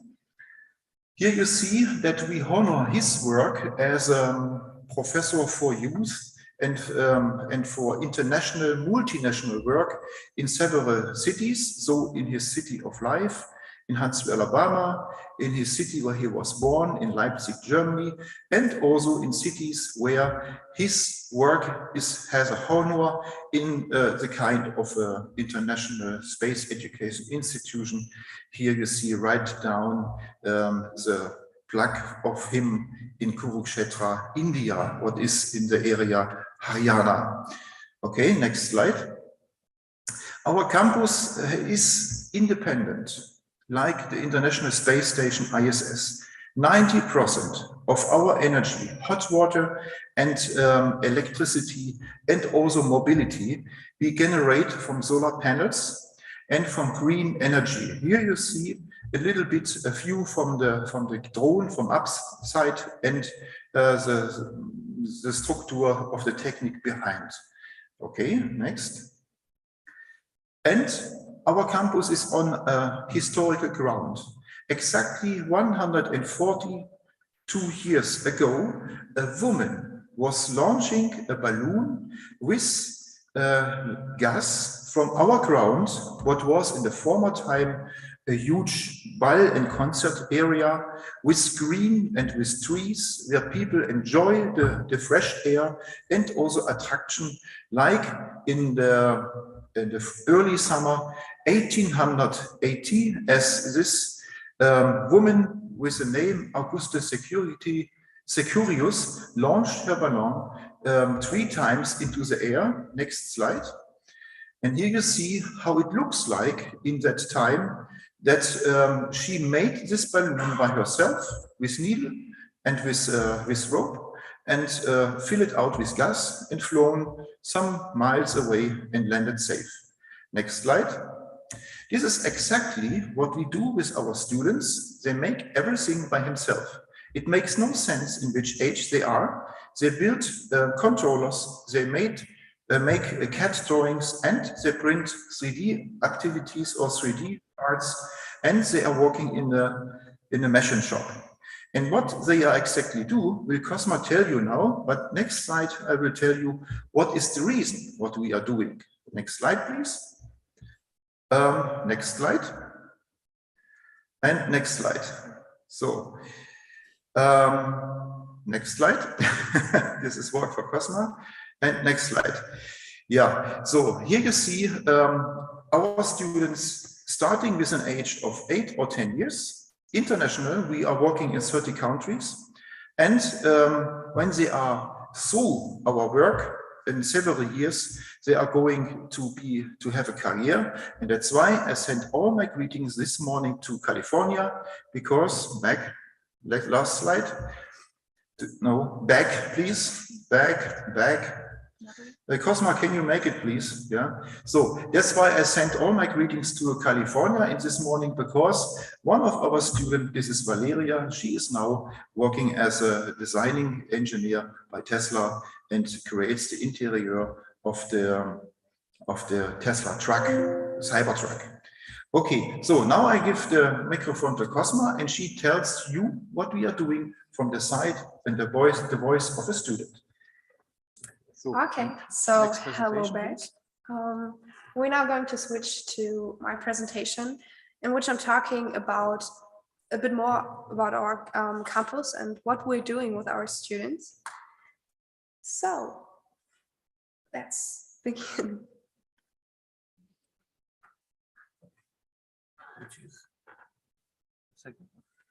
Yeah. No. Yes, you must close. It's showed Yeah. before.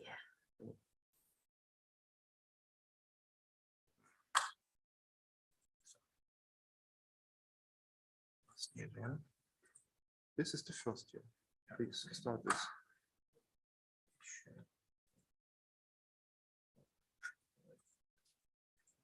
Vielleicht musst du ihn eintippen, weil das mit Next Slide ist das nicht.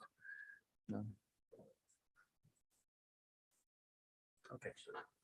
Okay, so I already told you we are the International Space Education Institute, and this is a little example of our media work. We are in the magazine Raumfahrt Konkret. It was at the beginning of 2021. And in this presentation, I'm going to talk about our campus in Leipzig and what we're doing here and how is it built up. Then I talk about the national and international excursions we do with our students. After that, I'm going to talk about the US Space Camp in Huntsville, Alabama. Then I'm going to talk about the competitions we're doing and why we're doing them and how. And at the end, I'm going to give you a little overview of the students we already had and what they developed in this time after. Yes.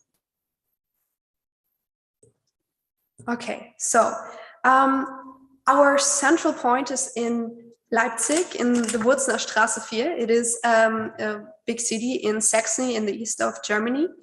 And we have 90% green energy because we, as you can see on the left picture on the donor side, we have many solar cells also at our workshop. So everything what has a roof has solar cells. For example, you see this little way there. Also, the grill for the evening has some solar cells. And as I said, the big workshop in which we're working in. We all the things we do, we finance. I don't know the real word, but we have a hotel, a space hotel, which we're using for some sponsors. And in this house, in this hotel, we have a 3D or CAD labor in which we're working with the program SolidWorks to make new 3D models and also print it out at 3D printers. For example, my little brother, Jesko, he's 8 years old, is making his own little 3D printings and print them out, and many projects begin with the digital version. Okay, and my father already told you about these balloon and Mrs. Augusta Securities. And that's also a very fascinating thing because it started with balloons and is now going into the rocket. Next slide, please. Okay, our national excursions. So we have two parts, the historical and the present and the future one. We're visiting the Himmelsscheibe of Nebra. I think you know it. The Mittelbau Dora, Peenemünde, the Hugo Junkers Museum, the Hermann Obert Museum, and the Heinkel Werke. The more future-based museums are, for example, the Handwerksbetriebe Leipzig, BMW und Porsche Werk near Leipzig, das Frachtdrehkreuz Leipzig. It's a big airport between Halle and Leipzig, the TU Dresden, then also choose technically centers and the big Oberpfaffenhofen. Then to our, oh, wait a second. You can see in the middle the Hugo Junkers Museum with the big airplane. On the right upper side, you can see the big museum of the Himmelsscheibe of Nebra. On the downward right side, you see the Mittelbaudor, and the left picture is a bit turned around, but it's at Peenemünde with the V2 in the background. Okay, next slide, please. Okay, the international excursions. We make excursions to the USA, to India, to Russia, Brazil, Italy, and also Mexico. In these, we are visiting NASA centers like the US Kennedy Space Center or many more. Partner schools, for example, the McKinley High School in Houston, or work skill institutions. You can see on the left down, Brazil, we're there in Brazil. On the left upper, it is in front of the Space Center in Alabama, in Huntsville, Alabama, where also the rover challenge is, it is there. Then on the right upper side, you can see the rover, the Indian rover of our Indian friends in Kurukshetra in India, and the right downer is in Moscow, Russia. Okay, next slide, please. Okay, the US Space Camp. I think some of you already know it, but it is in Huntsville, Alabama, and we took part at this US Space Camp in 2018. So we were doing the multi-access training, the EVA training, the Orion mission, in which our team splits in two separate parts, one on board on the spaceship and one in the mission control. And both teams are switching after the mission has completed. And this is very interesting because normally you see mission control and on board in movies or on the TV, but in the space camp you can really do it at your own. You get your information which you need and how you have to do your exercise or your tasks, and that's a really cool thing. And then we also have rocket buildings. So we build rockets at our own. We've got some help, but we have a little like starter down there, and then we have to build the thing to I can describe, the thing which you can go down, and this is also very, very cool. Can you continue? Yeah, so the competitions we're doing.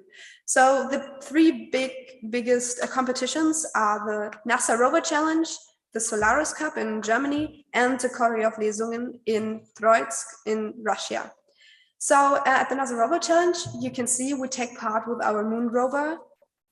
At the Solaris Cup, you build little solar boats and solar cars, and the one that is the faster one is going to win. And at the Choreograflesungen, you are presenting your own topics about the space or what you connect with space, art, or technology facts. Yes, and we presented our telemetry of our rover, which we built our own, and we got the first prize, and that's very cool. Continue, please. Next slide. Okay, our rover. To ride over a course with 11 obstacles and 5 tasks is not that easy. So you need some things to do, So we firstly got a 360 degrees camera to record everything what is happening on the course, to see problems and solve them later. Then we got a non-pneumatic wheels with a profile to have good grip. And as you know, on the moon, there is no real air on the mass. So you need something that is not working with air, non-pneumatic. We got a map from the course to put out a little solar experiment. So you can see if there is sunlight or not, but you have to put the little sun experiment in the right direction and degrees. So they're going to say, okay, 120 degrees. And so you have to put in these direction. The next one is the little timer. It's going to show you how long you're on the course, because you have 8 minutes, and after that you're out, you're just disqualified. So your air is done. So that's why you're going to see, okay, am I good in the time? And if not, you should maybe skip some tasks to get into the final before the time is over. Yes, next photo, please. Okay, I mentioned some tasks. So what are these tasks? On the task at the NASA Rover Challenge, you have, for example, to make a multispectral photo. So you have to make photos with some other filters to really figure out which kind of colors are in this area. You also have to select some samples, for example, liquid samples, for which we created a liquid buster. So you can quickly select liquid and not put it together, so not to contaminate them. This is very quickly, and it's very, very cool. So the next task is to put a flag on the moon, because you have to know, you have to show others you were there. And then the fifth one, I already told you, it is the solar experiment. Next one, please. Okay, we took part at this rover challenge over 15 years. And what did we won there, or what have we done there? In 2010, 2015, and 2019, we won the first prize. And in 2013, 2015, and 2018, we won the second one. 2014, we got the third prize of this rover challenge. 2017, we got a special award of NASA for the space education. And in general, we took part with 30 teams. So every year, a new team, or also several teams in 1 year, creates, in general, 3 teams. Next slide, please. No, it's not. Okay, study and professional support. These are some examples, or the creative students of our campus. For example, Tommy Knabe came to us at 2007. He is at the left corner. He is now Unternehmer, so he has his own company with 30 people who help him with that. Then we got Yevgeny Zakutin. He is the one on the left upper side. He came to us in 2010 and is now a doctor at the TU Dresden. Then we got Nadine Rösler. She came to us at 2011 and is now a physics teacher at the gymnasium, at the school here in Germany. She is the girl in the red suit over there. We got also Jasleen Jazan. She came to us in 2015, sorry. She's now training to be an astronaut. You can see her on the right downer side. And then we got Elena Moreau. She is from Italy and came 2016 to us. She's a space engineer, and she was at the TU Delft. And then our youngest and most creative and popular member is Farina Bugenhagen. She lives in Berlin, here in Berlin, came to us in 2017 and made her Abitur with her A level with 1.0 some days ago. Yes, wow. That's very crazy. Next slide, please. So that's why I want to thank you for your attention. And I made this presentation also in honor of Professor Dr. Jesko from Puttkamer. And yes, thank you.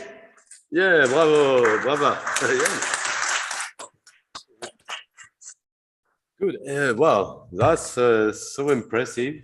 And you see all the dimensions. So you mentioned the research you are performing. You are hands-on. You are able to talk, to communicate your passion. A lot of dedication, a lot of time you have spent traveling and so on. So that's an amazing program, and also personal realization, and then I see that you have also many students in your program. So yeah, we are very impressed. So any question for Cosma or for Rolf? Any questions? So okay, one. Jerry, okay. Jerry has a question, but okay. How is the funding for this actually? Can I say something? Yes, please. Yeah. You can do. Yeah, say something, and then after. Okay. So as I said, we take part at this rover challenge every year. But you know, the past 2 years there was a corona condition and pandemic on the whole globe, and that's why it was not possible to be in the USA physically and take part at this competition. So 2023 is a new year and a new chance to take part at this competition. And I'm not 15 years old and old enough to be on the rover, be the pilot. And I'm looking since years forward to this. And now it's a problem to find a team, to find new students who really want to do this and to help me and to be on the rover at the NASA Rover Challenge. So that's really, I mean, scientist, technologist, ambassadorship. Yeah. And you know, I've been a diplomat for 30 years, but you beat me as an ambassador. We are going to hire you. Yes, okay, but how did you make this happen? And what is also the funding side and the partners in your program? Okay, so if you want to support Cosma to be a pilot for the next NASA Rover Challenge, she is part of the team who is in the past 3 years current on the first place. Since 50 years, Apollo 11, 2019 was no more rover challenge, and this team made the first prize in 2019 and is still on this first prize since 4 years now. So, and now Cosma want to be the pilot with 15 years, and she needs co-pilots and she needs a team.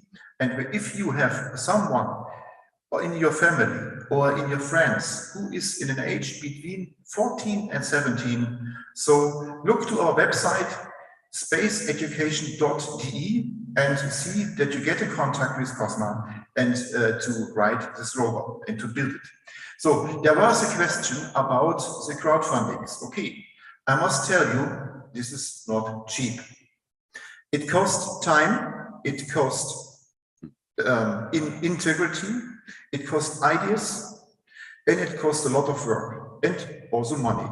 But when you invest the first kinds of time in ideas, your integrity and your teamwork, then the money is coming by themselves. Per team, we invest 15,000 euro for the rover and 15,000 euro for the travel. So every team costs per year 30,000 euro. So in the past 15 years of our space education activities, we collected by crowdfunding around about £2.5 million, what are around about $2 million for international space education. You must teach your students how to go to the doors of the sponsors and to clean their handles and to make them sure that they want to support them. Because when you go into a handcraft company with a 3D printed differential gear and a 15-year-old student girl say to them, to the master, this I made by myself on CAD and 3D print, then his heart is open and his portemonnaie also. When you go with this Starship to Elon Musk and ask him, can we sell this for 10 euro, we made it by ourselves, he will not say no.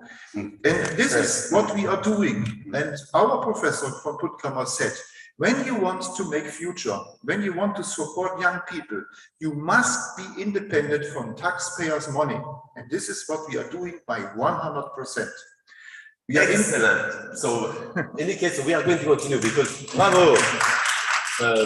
So we have a few questions, but also we have planned a little panel, so you can stay on stage. We had a question from Jerry first, and I think we have like a 10 minutes, 5-10 minutes wrap-up panel with some of the speakers today. Jerry, you are sorry, the main question's really been answered, which was about the cost of the international excursions and how they are funded. I've got to say, while I'm on, congratulations to you for a fantastic program and incredible efforts that you obviously put into this and everything that you get out of it. You do an absolutely fantastic job. Well done. I salute you. Excellent. So well done. Now I have to say, not everybody is like Cosma. So I think we have also to inspire all the others. And by your example, and so Space Renaissance is about bringing millions of kids to inspire them. And so, winning is good, but also learning like Olympic competition, participating, studying, and but by the power of example, also steering the others to do the same. So I would like now to call our speakers of today. So we have some of them online. So we have Celia, we have Julio still with us. We have Maria, and we have also our analog astronaut, Luc and Jack. Please come on stage. If you can take your space. Yeah, you can, yes. Oh, we have Jesco also joining us. Excellent. So we are going. Yes, go on stage. Your racket. Oh, and before I forget, of course, we want to give you a special link. Oh, you have it all? Yes, so I think for the whole family, link is that well. Yeah. Okay. So you go on the panel. Yes. Okay. You take your space, and we have some. So we have discussed some about habitat a bit this morning, but now it's about analog astronaut training. So yes, one question is that we have a large set of initiatives. We have a space camp, we have research-driven training, and we have heard also about some of the facilities, for instance, like Mars and some of the technology support. So how do we, can we harmonize some of these activities, or should we just allow the freedom of activities? So how do you see, so maybe let's have again our analog astronaut from Poland. So what would you propose for the way forward to develop from young age to school, to university, a program of analog astronaut training, or even astronaut training that would be applicable to everybody? So, okay, we'll start with you.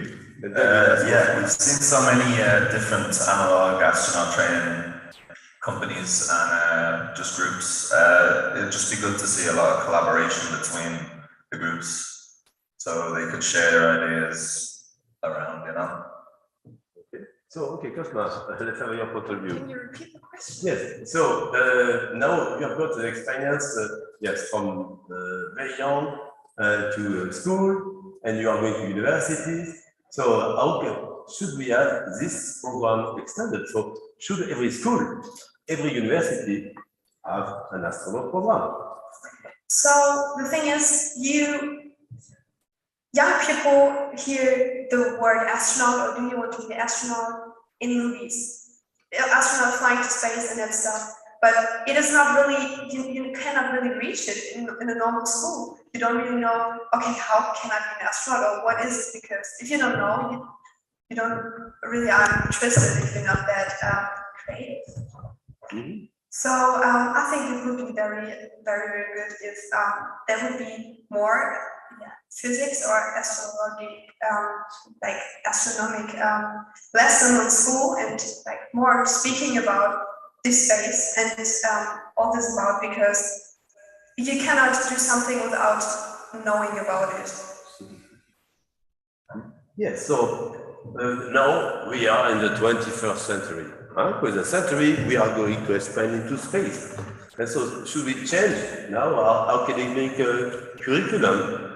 So mathematics, I started to do that, mathematics and physics and biology, but add a course of astronautics that would start, which is also very interdisciplinary, where you have to learn the technical aspect, the scientific, the human aspect. You have projects that sometimes fail. So a new way of learning. So Jack, what do you think? Oh, you, yeah. Sure. Adriano, do you miss? Yes. You would like to do the space camp? Yes, of course, and I want to say that our school programs are missing some matters that should be definitely introduced in the programs, that the history of astronautics, history of science, in general, the history of the people who gave their life for the progress of humanity, that is not stressed enough, and we give the priority to the history of the wars, of the conquerors, and so the history of hate. We have to promote the history of love in the schools. This is my 2 cents. Yeah, and as you do in the gesture from Puttkamer School, celebrate those giants, you know, that have really contributed positively to progress, and then, okay, be inspired and have the youngster and the old generation following it. So, from our metaverse collaboration, how do you see, including in the academic program? So, let's talk to our education ministers and let's have a program for a real space education for all. How do you see that happening in Brazil, Julio, for instance, or in UK, Jerry? Or in the US, Maria? Oh, it would be nice to see something like this on this kind of scale in the UK. The funding, obviously, is the main thing, but education even at school, where you know they introduce. Oh, well, yes.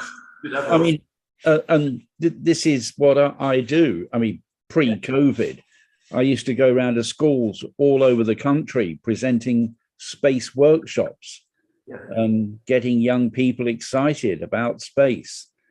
I'm hoping to get back to doing that before too long, but we need more people doing this as well, and also to have people like Cosma who are actually doing this themselves, you know, to be able to go out and relate their experiences would be marvelous.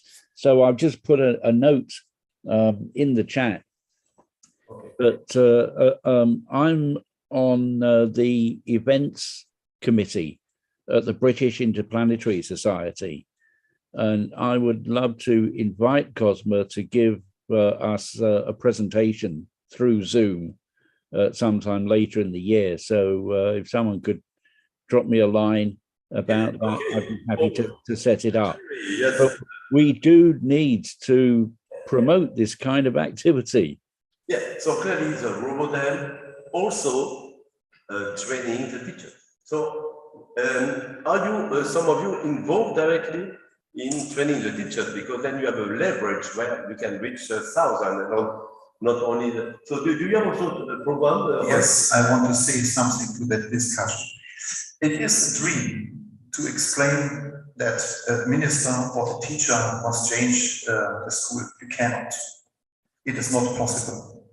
I worked to hundreds of schools. I traveled to dozens of countries. I visited 10,000 of students in my past 20 years in multi-languages. The only one what you must do is to explain to students how to save our planet. There is a huge movement on the world called Fridays for Future.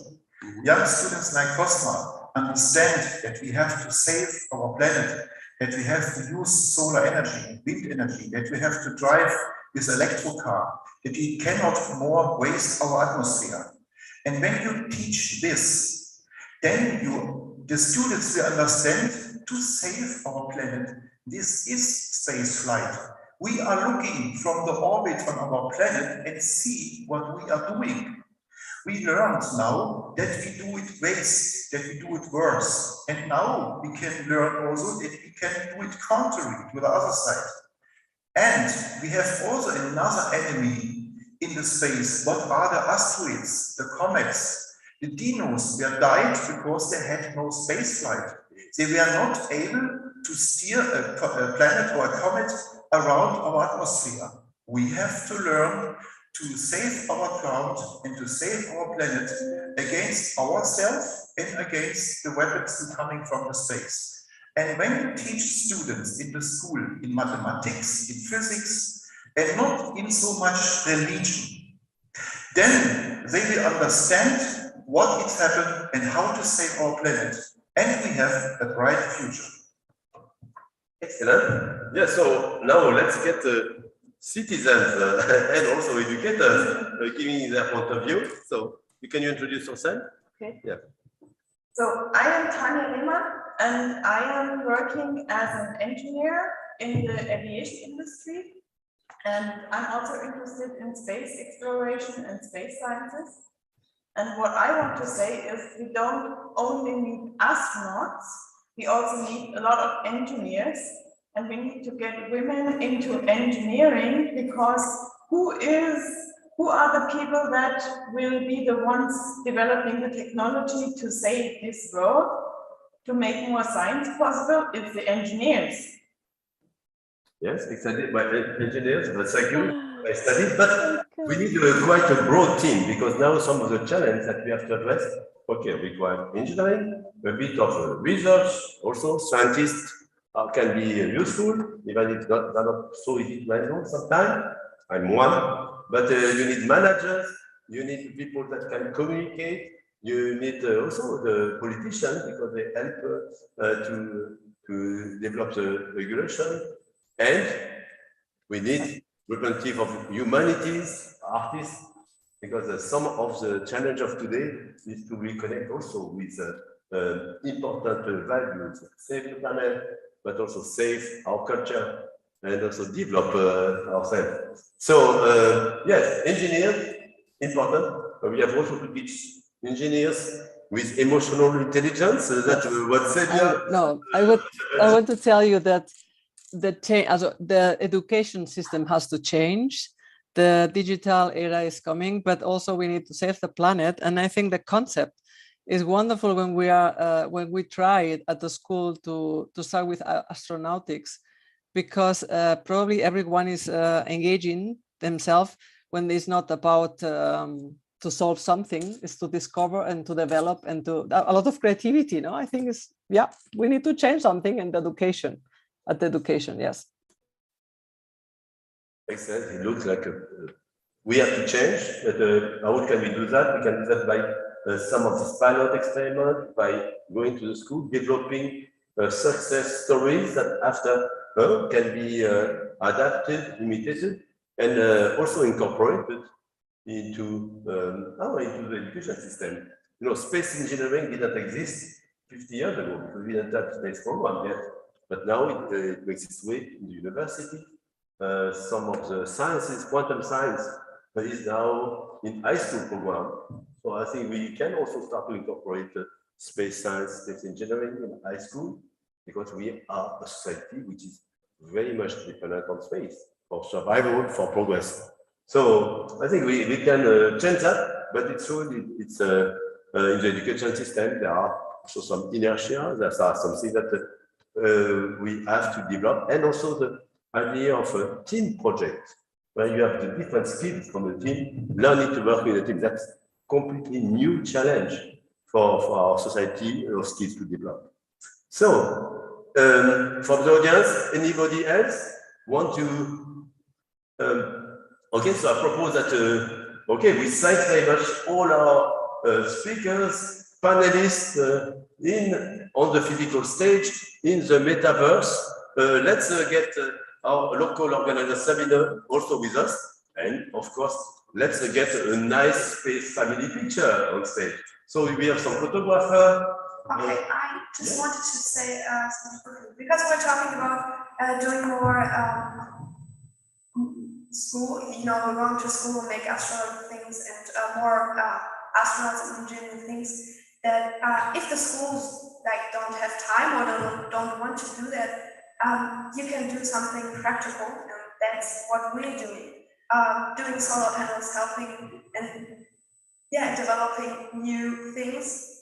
So come to our International Space Education Institute and create with us new things.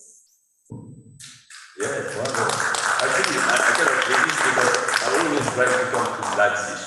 Leipzig is a city, of course, of science, a city also of Bach, isn't it? So I cannot resist a bit of Bach. Okay.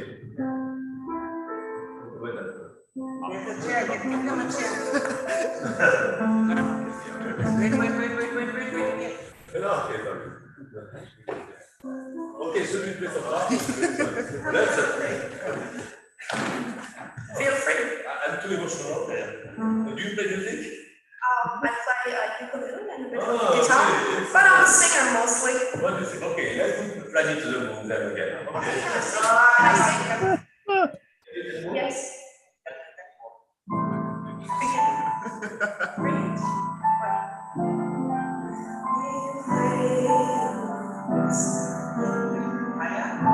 Yeah, it's higher.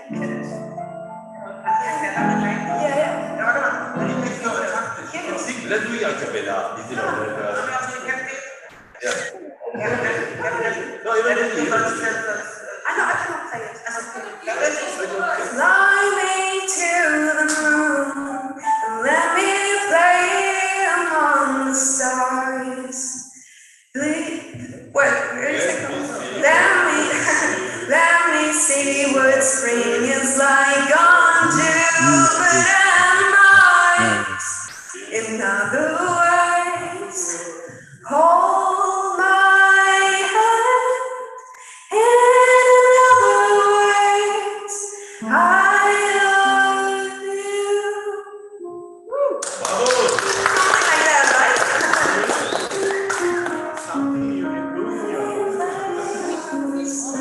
Good. I have to say something. I also want to say because this is also we did Genau. Also we also had a successful German session. Yeah, don't forget it. It was really very nice, and we learned a lot about the Space Institute in Leipzig, and maybe we can do a cooperation or do a conference in Leipzig. I don't know, but I think it would be a new nice possibility. And now we have a nice evening, but I learned today, or just I was informed that the great refractor is kind of broken. So now, and the weather is cloudy, so we cannot have a nice observation. No. Our suggestion is now that we go immediately to the rooftop, so we can see the longest lens telescope on Earth. Okay. It is really the longest landscape telescope on Earth. And we get a tour, an explanation. You can take pictures. You can take pictures with the telescope, without the telescope, or only the telescope, whatever you want. And afterwards, because behind there are some telescopes in case it is nice and we can watch something. We will have our barbecue, we will be comfortable, and if the weather is fine, we can look at the stars, and if not, we look at the sky. enjoy the evening. Excellent. So before that, let's get an official photographer with our professional astronaut photographer and with our metaverse participants. Jesco, you have to go. Yeah, you have to come. Yeah, you want to have the future here on the stage. Yeah. Okay. Here. Yeah. Young astronaut. Here from the Ja, center. And so, where are we going from there? Where's the moon, by the way? Do you know where the moon is? I have an idea. I'm going to count to 3, and everybody's going to say moon buggy, okay? Moon buggy? Okay. Moon buggy. We will make a test. Okay. 1, 2, 3. Moon buggy! That's great. Okay. 1, 2, 3. Moon buggy! Excellent. Okay. Okay, and of course I'm not mine, but I'm not going to do for me. I'm not going to fall. Yes. Okay. Yes, without participants. Okay, always. Yes, to the moon. 1, 2, 3. Yes, okay, excellent. Okay. So, great idea, bravo. And of course, I want to invite you also to do an event in the Netherlands or in Paris. So, close. Okay. Going to the by the way, Bye, everybody. Thank you for your attention, and maybe we see you later again. Ciao. Okay, see you. Actually, I brought a little portable telescope, so we'll be able to see the moon.